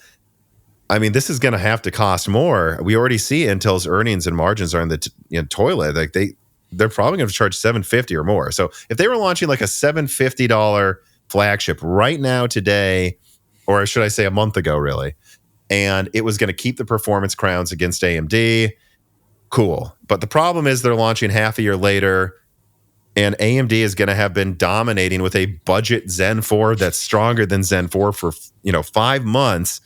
And then probably a month before, or maybe even just 3 months before Arrow Lake comes out, AMD is going to drop X870E motherboards and X3D products that from what I'm seeing, are probably going to keep the gaming performance crown until, I don't know, Nova Lake? Because if they're not upping core counts, which I guess wouldn't have hurt with gaming, and they're not launching an X3D version, for Intel, or an X3D equivalent for Arrow Lake, I don't see how they take back any crowns next year on anything, and AMD is just going to cost less and generally win at most things people care about. And I hear Zen 6 could paper launch at the end of next year. It certainly should launch before Nova Lake, and I don't know how you compete with that. So all this looks good. All this looks like in certain scenarios, it could be something maybe I would actually choose over Zen 5. But I don't see how this stems the major problem, which is that Intel tends to launch after AMD, and AMD can undercut them in price. And I really think AMD is going to go for a price war next month. They're just going to go for it. Yeah. I mean, to me, it sounds like it's a repeat of Alder Lake that's slightly short. That is slightly closer to its competitor than Alder Lake was. So, don't you mean like Raptor Lake versus Zen 4? No, I mean like Alder Lake was seen as a return to form, and I see. And it came out. You're saying in the best case scenario, because remember, it could still lose single threading based on. Yeah, that's true. Because you're saying the best case scenario is it's kind of like Alder Lake, but they're closer in performance, but also closer in launch date. Yeah. So I don't know. Yeah, the Arrow Lake. I'm really hoping that's what it is, and I'm hoping they can return with Nova Lake and not do Arrow Lake S and Arrow Lake SSS and so on. And I hope they can actually just do the cadence of, no, we have 2 generations of Arrow Lake, and then we actually get to Nova Lake rather than Raptor Lake, which is really just a I don't know what you call it. It was really just revealing the cracks in Alder Lake more than anything. Like, that's what we've seen what it is as time has gone on. Let me see here. Compressed Earthblocks writes and says, how do you predict Arrow Lake may negatively impact gaming performance? We've seen there are sometimes issues with P&E cores. Yes, I'll just go to this case. Again, I believe that the reason we saw Raptor Lake get this APO thing for a few games is they were learning things optimizing Arrow Lake and decided to give it to one of their other generations early. And I believe the NPU with machine learning thread scheduling, at least on desktop, will be essential to making this a non-issue. And then let me see here. Another question. Clean Sweep writes in, hey guys, it seems like the majority of KM2 desktop motherboards at Computex were Intel systems. Do you think we'll see at least one with Arrow Lake? Yeah. I mean, they're doing it now. I don't know why they wouldn't do it in the future. Askar writes in your last video, you stated that Arrow Lake is launching in Q4 of 2024, that Arrow Lake Refresh is launching in the second half of next year, that Panther Lake is Q4 of 2025. Yeah. Why would Intel launch Arrow Lake R at all if Panther Lake is launching within 4 to 5 months of it? How can they explain launching a 15th gen December of 2020? Yeah, I mean, it's because they're not the same thing. Now, that's not always the case. People would be good to know that. I think, was it a Raptor Lake leak? I don't remember what it was, but one of the leaks I put out a couple of years ago that detailed Panther Lake stuff, it's completely changed. They initially planned an 8+16 Panther Lake, I believe, with Cougar Cove and all this other stuff to go to desktop, but then they canceled it because they thought it wouldn't scale clock speeds well, kind of like Lunar Lake or Meteor Lake to desktop. So it's just because they're doing this thing where I guess Intel wants 2 different paths. They have something they use for most of laptop and desktop, and then a premium laptop APU. That is what they're doing. So they're not the same thing. They don't occupy the same niche. Although it is interesting to note that if Panther Lake has a decent IPC uplift, you do have to wonder, if you're only using 8+16, though, with Arrow Lake Refresh, maybe you should re-enable that Panther Lake one, because that's, to me, sounds better. But anyways, I digress. Should stop dancing around it and get to the next story here with story number 5. Also in that same video, this channel leaked Panther Lake. Intel will have to make Arrow Lake and its refresh work, since for 2025, they seem to only be coming out with laptop Panther Lake, more of a replacement of Lunar Lake. With only 4 P cores that still do not have rentable units, the focus of Panther Lake seems to be the 3rd gen XE Celestial GPU, better and wider, and a larger 80 to 120 TOPS MPU. Although do note that it may get a decent IPC increase. I've been told 5 to 13%, so probably single digits, but there's a chance it could get over that. And that also, when you look at the fact that it's going from 8 Battle Mage XE cores to 12 Celestial, to me that sounds like we could be totally getting to a point where this thing is an RTX 2060 integrated graphics at 30 watts, which if that's true, I'm talking RTX 2060 desktop, so laptop 3060 graphics probably at 30 watts. I don't know. That actually sounds pretty badass to me. But indeed, Panther Lake is shaping up to be solid if it launches before Zen 6. Remember, if Zen 6 isn't out yet, this will have a IPC increase over Lunar Lake, which is competitive with Zen 5. And so that means I think they could have a firm performance win in that area, but only if it launches before Zen 6. Because if it doesn't, look, Zen 6 is going to have a higher, a similar IPC increase to Cougar Cove, I believe, and a bunch of other features. So that's what would make it really succeed, is if they can get it out Q3 next year and really hit high volume. But if it were to slip to 2026, it's cool, but I don't think there's an advantage. It's just competitive with AMD. I mean, yeah, I don't know. I could see this being like a low-powered APU space, like especially if if they can get it below 17 watts and get it to more like the 10 watt area. I think it could potentially be good in handhelds. Like this is ideal for handhelds, especially if the NPU scheduler isn't using a ton of energy. Then 4+8 or a more cut down version that's like 4+4 cores would be perfect. And then I don't know, the other thing that this would be useful in, I feel like, would be corporate laptops or something like that. Yeah. I think it would be ideal for that. Let me say this too. I keep forgetting to mention this. When I go back to the Arrow Lake leak, that Meteor Lake refresh I say is on the bottom. I do want to be clear that I have heard, and I heard even yesterday, that there may be a combination of an Arrow Lake U and that is Meteor Lake refresh, and just actually a Meteor Lake refresh, and there actually may be like a 2+8 Arrow Lake variant as well. So I guess the point is they have Meteor Lake refresh. It is a new architecture. It is for the budget, but don't be surprised if there is also a micro Arrow Lake, and they literally do just rebrand the other Meteor Lake. It's probably going to be very confusing. Just remember that's what I'm hearing now. But anyways, Askar writes in and says, is the 5 to 13% IPC increase of Panther Lake measured over Meteor Lake or Arrow Lake? It's measured over Lunar Lake. So that's single-digit performance improvement IPC over the Lion Cove and Lunar Lake is my understanding, which would suggest over desktop Arrow Lake, it's probably like 5% more IPC or something. But that would still be solidly more than, in that case, than Zen 5. Like, it would be better. All Jesse wants is for Maurice to play with her more often. But unfortunately, he just does not give out playtime or kisses for as low of a rate as she does.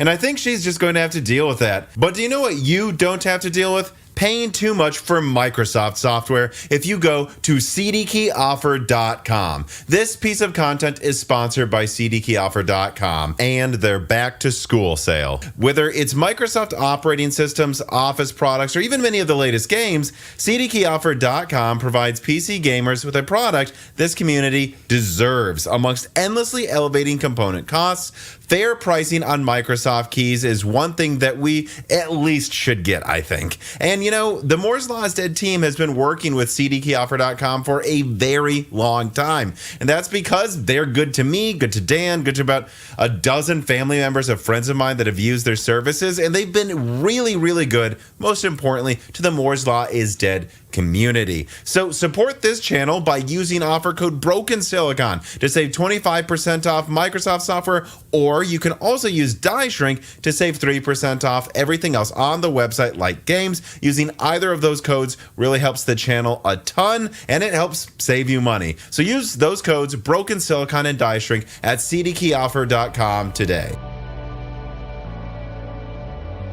Carmen Cry writes in, any adamantine news?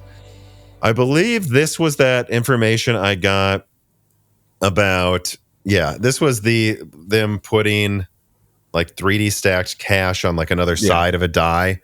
I think I leaked that 2 years ago now. God, or was it the end of 2021 at this point? I don't know.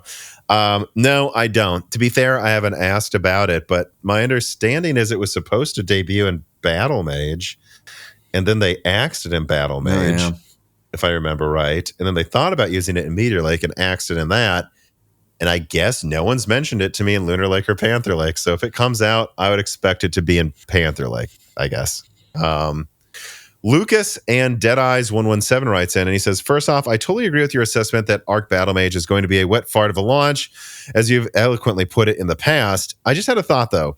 The major evidence for no discrete desktop launch is that, if I'm hearing you correctly, Tom, nobody, not even AIBs or OEMs, have heard a word about it. Is it possible we could still see a limited launch of first-party limited edition GPU Founders Editions, or there have been word even about something like that by now? As much as I firmly doubt Battle Mage will actually be good, I'm still really interested to see it and hope that there's something on track that could add more competition in GPU in the future. That is my running theory with what's going to happen with Battle Mage, people. I have that document that they canceled it in laptop because OEMs don't want to touch it. No AIBs I talk to know a thing about Battle Mage. Literally, they'll say to me, what's Battle Mage? As a joke. And so then I go, but I still know that I believe they've canceled most of the lineup, but there's still like 2 low-end dies. One of them, they'll argue, is mid-range, of course. I think the reason we don't hear that much about it is because it's crazy behind schedule. So if it comes out, maybe it's 2025 or, in Intel style, a December 31st launch. It didn't slip the year, Dan. It launched December 31st. And it's not going to be competitive with Blackwell or RDNA 4. And yeah, because of that, why would AIBs want to touch it? And I think they bought these wafers from TSMC. They have to use them. And so they're going to push out a limited edition only. Maybe they'll Gunner make one of them or something, because I talk to mostly American and like AIBs. So, maybe one Chinese AIB will make it. That'd be my guess, actually. Yeah. And yeah, that's what I think could go on. I think I've said that before. Like, that is what I expect. If you'll go back to my Arc effectively canceled leak as well, I said I think at least one card will come out that's Battle Mage, but almost no one's going to support it. It's what I've been saying for 2 years or something. I still think that's what's going to happen. I don't know if you have any thoughts on that, Dan.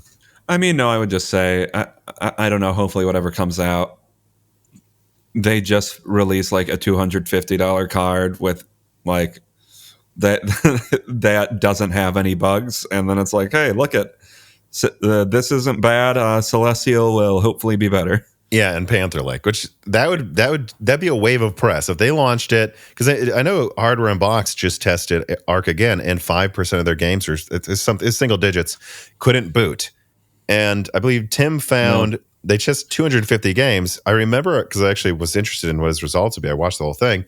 He said like he expected there to be a pattern, like DirectX 9 games that use this engine don't work, and DirectX 11 games that use this engine don't work. No pattern. A lot of older games ran fantastic, he said, actually. It's just newer games half of the time don't work. And it's like, well, what that tells you is they can't keep up with driver support. Yeah. So they need to prove, and the same thing happened with Meteor Lake's launch, which is Alchemist Plus, by the way. Lunar Lake needs to come out with Battle Mage, and it needs to work. And then Desktop Battle Mage needs to come out, and it needs to work. And even if they only sell 10 of them, they need that wave of press so that finally, when Panther Lake comes out, and I think it will possibly be better than what AMD has in that segment, no one hesitates to get it for the graphics, because that's what you're going to want it for. Mm-hmm. But yeah, it's essential that they do that. Where's my mouse? There we go. All right, so now let us move on to the final story. Story number 6, Xbox raises prices of Game Pass. Quoting first from CNET and then just moving on with a write-up. Microsoft's Xbox Game Pass service is raising its prices and shaking up its offerings. Microsoft on Tuesday confirmed a long-expected price increase to Xbox Game Pass, plus additional changes to the basic Xbox console tier. So, and this was compiled by a Discord member, Aiden. Here's how it works now.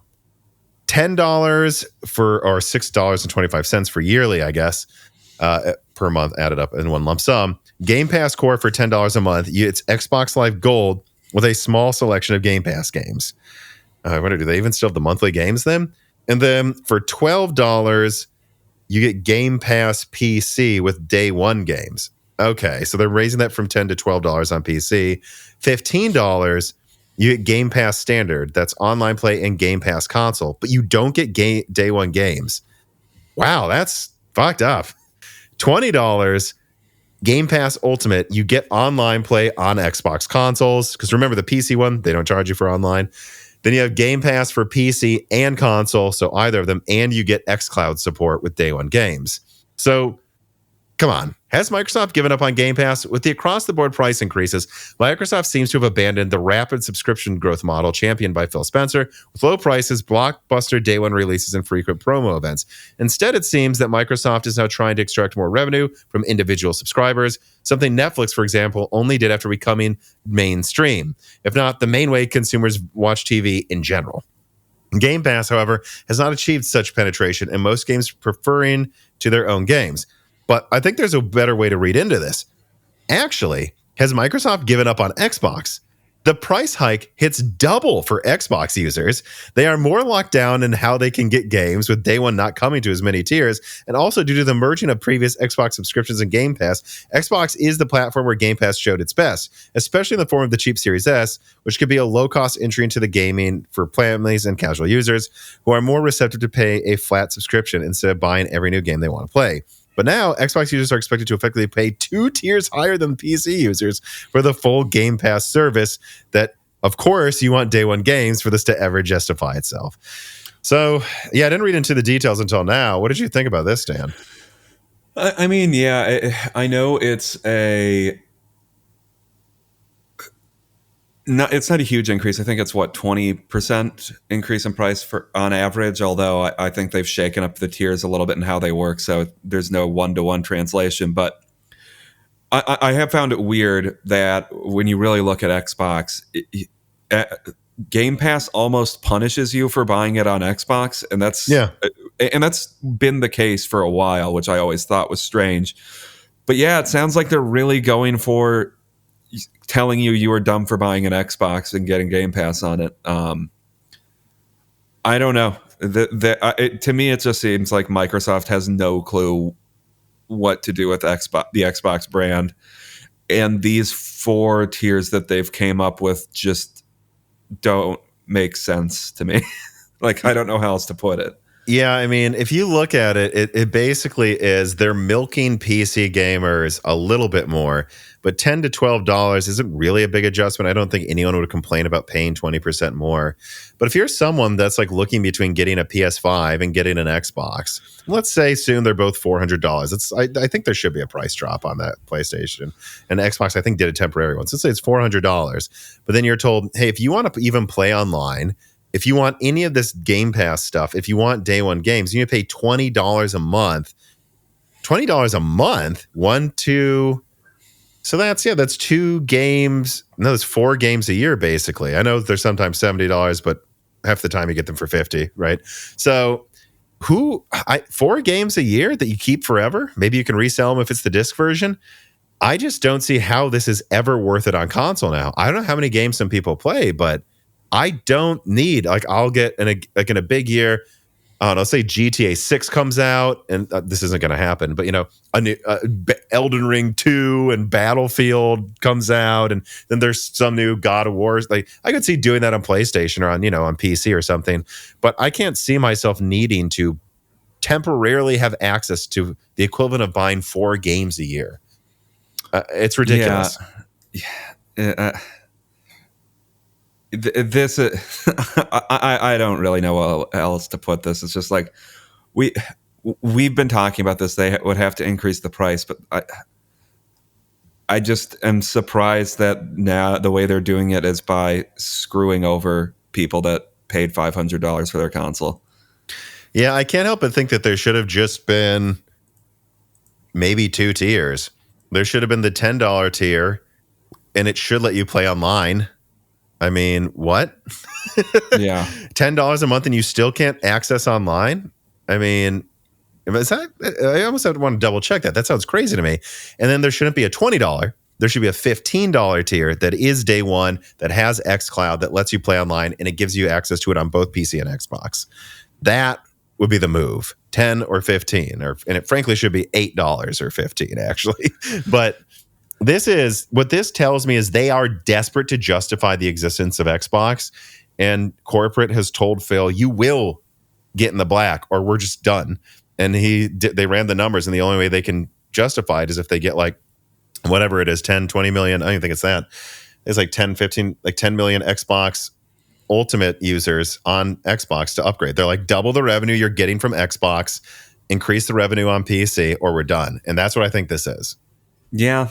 I mean, it's an attempt to increase revenue because they're not exploding in user base as like they.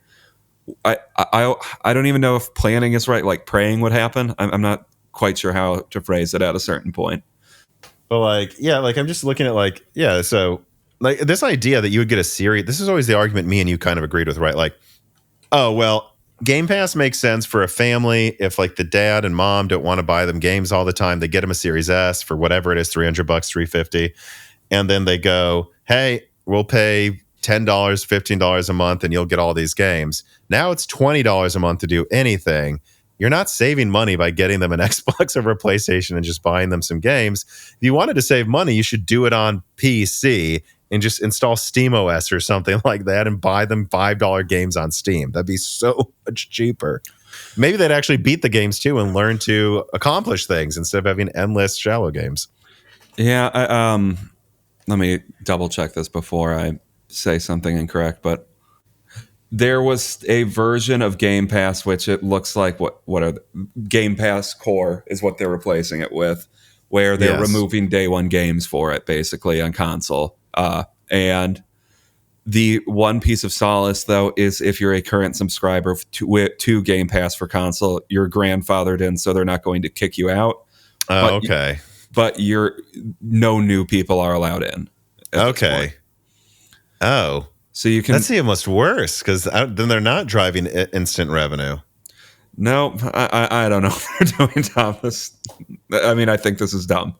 If you want to just do price increases, I understand that like they have to at a certain point, but just making it this confusing, and I think Game Pass and folding gold into Game Pass as if they're the same thing to pump up the numbers is just made it a very confusing service to follow what you're actually buying when you buy it. And Microsoft is weird on their page. It's like actually hard to, in some ways, to like get a side-by-side comparison like on their websites to actually understand what they're selling you. So I don't know. Maybe it'd be more clear in your marketing, Microsoft. Yeah. Yeah, well, I don't really think I have anything else to say. I don't just want to dunk her hate here. So let's just move on to the wrap up. These are, of course, the stories that don't deserve a full conversation but deserve a mention. A new leak surfaced online suggesting that if you want to overclock Intel processors next gen, you have to buy the most expensive chipset. I don't know. Again, well, I don't know how much people are going to be overclocking Intel processors, but I think there was something to it, though, with like RAM support as well. I don't know. This is, again, just going to be a thing where people go, do you want to get this $300 Intel motherboard to use your $350 or probably $400 i5? Or do you want to get this $150 B650 and then get this 9800X 3D? It costs $50 more than the i5, but the motherboard costs $100 or more less. Why? Yeah, that's I can't remember. This isn't confirmed though, so I wouldn't double down on it. Yeah, and I can't remember how it's always worked. Wasn't it just the K model that was the one that allowed you to overclock, and you could do it on any chipset, or were some of the chipsets were also locked? I believe they usually had like the top chipsets fully unlocked everything from RAM to CPU overclocking, and then there was a secondary chipset usually where you could still move multipliers a bit and overclock a few things, oftentimes fully overclock them. That's been more locked down over time, though. It depends how far back we're going with Intel. And then at the bottom, you can't do crap. Default settings. Yeah, what I would say is if you're going to keep selling K versions of i5s, this isn't the way to do it. But other than that, I don't know what else to think, really. AMD beats Intel in brand recognition. Actually, Quick Jumper writes in and says, what do you think about AMD beating Intel brand recognition? It seems that AMD's marketing and mindshare improved a lot over the years. Not much to say, except that I think this needs to stop being, we brought this up and talked about it in the last Die Shrink, which is that this idea that, in this poll on Tech Power Up, half of people like AMD, that's only gamers, though. Not true anymore. AMD has now, because of their AI stuff they're doing and everything else and all the spaces they are in, most PS5 enthusiasts know that AMD is in their console. They don't really know anything about it, but they know the name AMD. And I think we need to start accepting that AMD is a more recognizable. It is a bigger brand than Intel. It has better mindshare than Intel. There are some places where Intel still wins, but generally speaking, that's true. Yeah, I mean, I don't know. I think that's a sign to AMD that they need to start capitalizing off of that more successfully, because I don't think they are. And I think that's the biggest problem they have with Zen is get it into more OEMs, man. Well, let's see what happens in a year. But let's see what we're saying in a year from now. Oh, yeah. Also, ARM forked FSR into a mobile-focused upscaler. It's called Accuracy Super Resolution? I thought for sure they would call it ASR. It would be ARM Super Resolution. I guess it's Accuracy Super Resolution. From Tech Power Up, this open source solution aims to transform mobile gaming by offering best-in-class upscaling capabilities for smartphones and tablets. ARM ASR addresses a critical challenge in mobile gaming, delivering high-quality graphics while managing power and heat gen. Yeah, I don't have much to say. I mean, Yeah, seems only like natural. that's a smart thing for them to do, right? Yeah, only natural that it would eventually come to mobile. Mm-hmm. Although it is funny, they're calling it ASR, and it's like, it's FSR, dude. But okay. Morgan Stanley believes TSMC will increase wafer prices by 10%. Industry insiders reveal that TSMC's state-of-the-art 4 and 5 nanometer nodes used for AI and HPC customers could see a price hike. This increase would push costs of 4 nanometer. Yeah, they say could there, though, too. I think the major thing is that 3 nanometer is definitely going up as well. So I don't know. Don't have really much to say to that. It's weird because I feel like we just reported on them cutting costs. Now there's people predicting they'll increase costs, but it's because of AI, I suppose. So I bet that means 6 nanometer gets dirt cheap. Hopefully, well, comparatively, not cheap. Yeah, because that's the only problem is if they keep them continuously increasing their wafer prices means, well, hardware really isn't going to go down in price anytime soon. Mm-hmm. AMD continues AI software acquisitions with Silo AI. Quoting from Tech Power Up, AMD today announced the signing of a definitive agreement to acquire Silo AI, the largest private AI lab in Europe, in an all-cash transaction valued at approximately $665 million. The agreement represents another significant step in the company's strategy to deliver end-to-end open AI solutions. So, I don't know. It's funny, like all these big acquisitions these companies are making now, some of them are billions of dollars. I always heard that like the Xilinx acquisition AMD made that's giving them these NPUs and the ability to design chips faster was like the most big acquisition of the year because of how useful it would be to AMD for what they paid, and it seems to be paying out. Seems to be like the equivalent of Sony buying Insomniac. Well worth the money. Yeah, I mean, yeah, it looks like AMD is signaling that they're working on their software, and they obviously part of that needs to be their and for their hardware side for AI, like. They need a lot of work to to catch up to Nvidia or reach parity in Nvidia with their graphics and all of that. Mm-hmm. Sony is killing off recordable Blu-ray discs, bidding farewell to disc burning. I don't know, Dan. You sent me this one to add to the wrap-up. What do you think about this one? Well, the other thing I think that was important was it sounds like they're also slowly planning on killing Blu-ray in general, which is basically they're saying we're not selling blank Blu-rays anymore, which I don't think many people were doing that anyways. But they're also saying we're probably going to stop selling Blu-rays. We're probably going to stop selling Blu-rays for like, companies to put their movies on at a certain point too. So Sony thinks that the Blu-ray business is going to be completely unprofitable soon, which I don't know. It's kind of sucks. I mean, I feel like we're reaching the point where physical media is dying. Yeah, it is interesting though. I'm just making sure. Sony's not the only one making Blu-ray discs though. Yeah, so I mean, maybe it will just eventually move. Maybe they don't think it's profitable for them, yeah, but maybe if some smaller other company, houses will do it or something. But you're right. They are definitely signaling that financially they don't think it's worth the money. Yeah. And I continue to have this suspicion that the PS5 Pro is going to come out, no disk drive included, for $499, and they're going to say, guess what though? Those disk drives we've been selling for a year, attach it to the PS5 Pro. Just go get one of those. And then I have this suspicion that the PS6 is going to come out and they're going to say no disk drive included. Can still use the old PS5 disk drive, whatever. Oh yeah, if they make it compatible Yeah, that's not a bad idea. Because I think the data that I've seen, and I'm remembering something that we talked about from months ago, is that Sony has found that I think most sales now are digital, but that the physical isn't decreasing. That everyone was like, oh my God, remember 20% is digital, 30%. Oh, the next year it's 40. Pretty soon everything will be digital. And what happened is it was like, I think 50, 60, 70, 70, 70. There's just people want a third of their games to be physical on console if they can. Or probably more accurately put, there's a group of people that are at least want some of their media to be physical, and then a lot of people don't care. Yeah, I increasingly get just digital. Like I think I got Elden Ring digital, but on PS5. But there are some games where it'll go on sale on Amazon for like $10. I'm like, yeah, there, I'll buy that game now physically, or I want a collector's edition, so I actually have the disc, and there you go.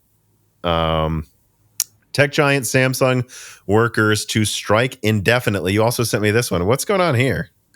I mean, factory workers at Samsung are striking to get increased pay, and however long this goes on for, that could really disrupt the PC industry.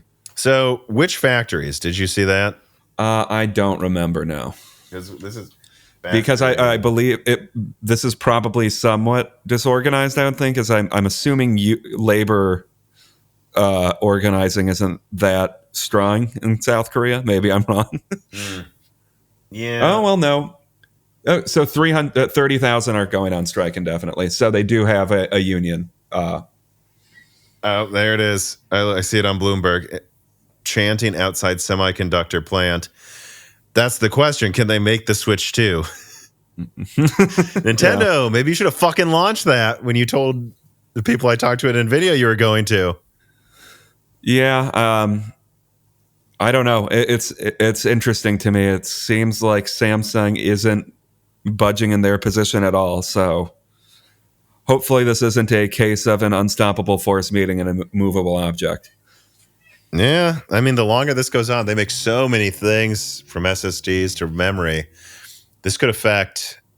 Couldn't this could affect the Blackwell launch? Mm-hmm. Oh boy. Anyways, let's get to the final reader mail here. Techno writes in and says, with how Noctua branched out and started making GPU coolers, I'll buy exorbitantly priced GPU coolers. Can we see Thermalright one up Noctua again and make a GPU with the best cooling ability and be at MSRP?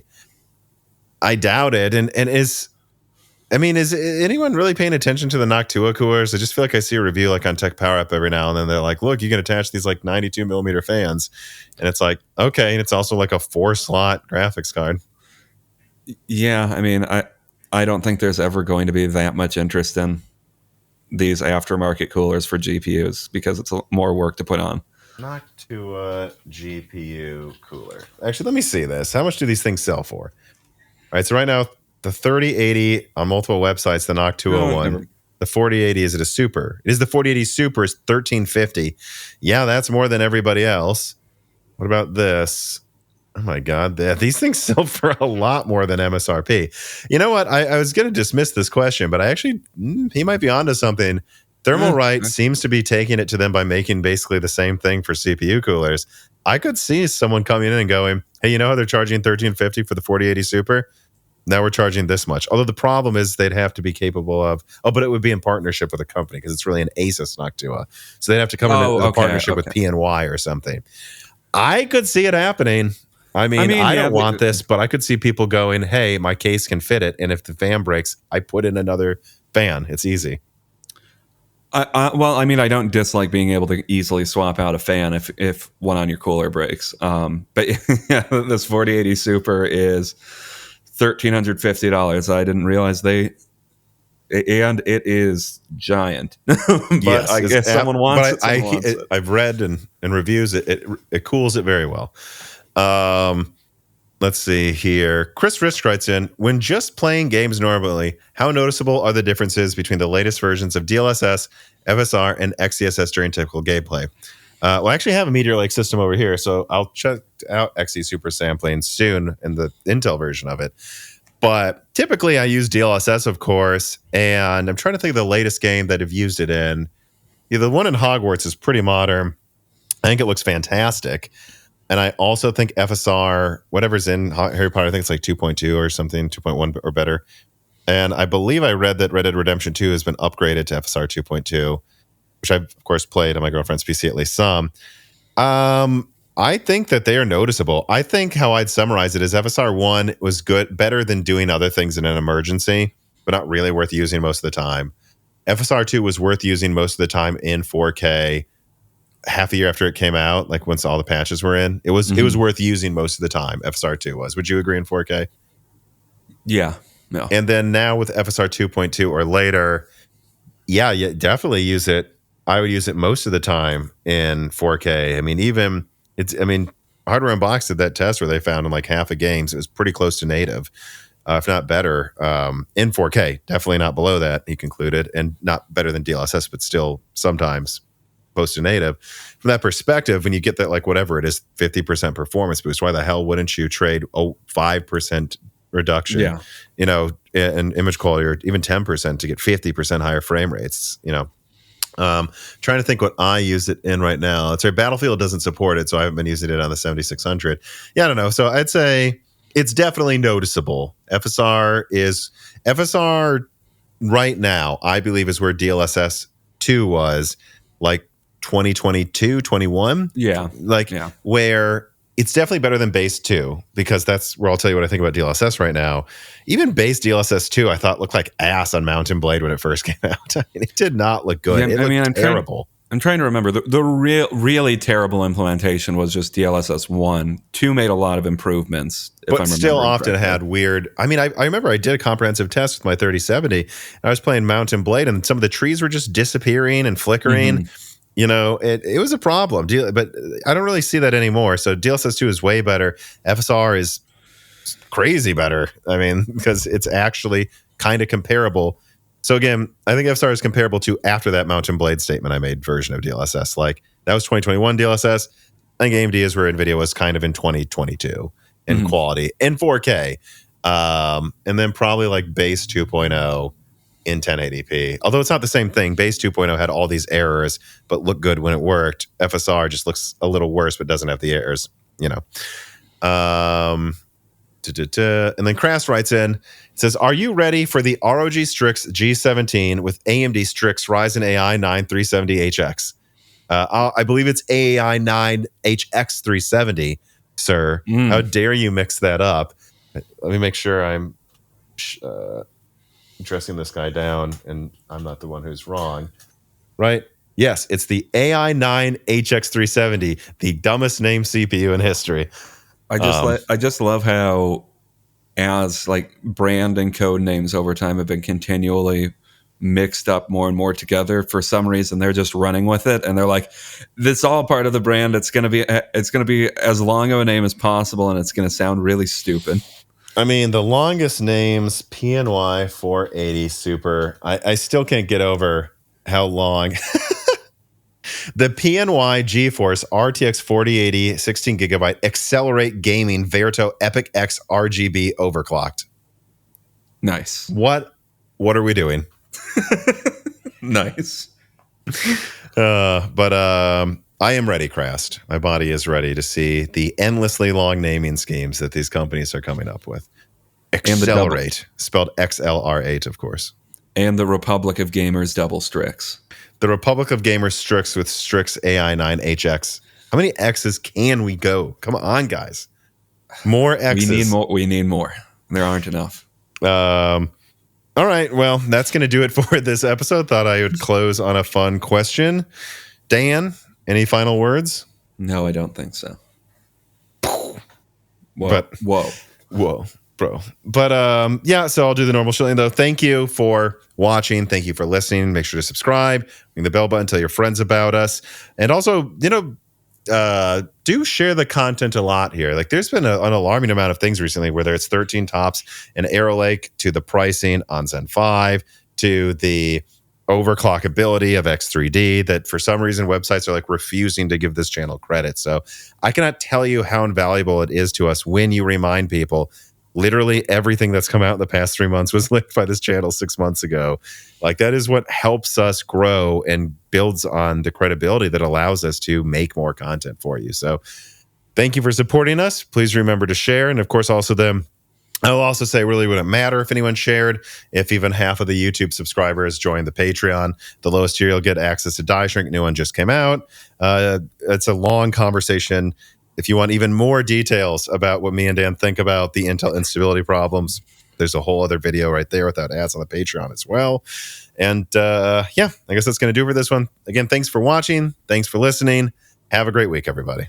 Goodbye. This podcast was brought to you by the YouTube channel and website Moore's Law is Dead. Moore's Law is Dead and Broken Silicon are trademarks of their creator, Tom. That guy is me, and I am indeed the creator, editor, writer, and showrunner of Moore's Law is Dead podcasts, videos, articles, and other media. However, it's not just me. Moore's Law is Dead is a team, with Broken Silicon co-hosted by my brother Dan, audio editing by Gerard Cortez, renders being done by the industrial designer Jean-Philippe Clermont, and special assistance is also provided by Carmen Cry and Carrie Nosugada as well. Find all of our information at www.mooreslawsdead.com on the About/Support page. In the event you do want to hire me for consulting work, hire Gerard for audio work, hire Jean-Philippe for industrial design work, or you're interested in working with Carbon Cry or Carrie Nosugada as well. You can also find our long-term sponsors on that page if you want to show them some love for putting food on our tables. Or you can also mail us some love. You can send letters or hardware donations to the following address: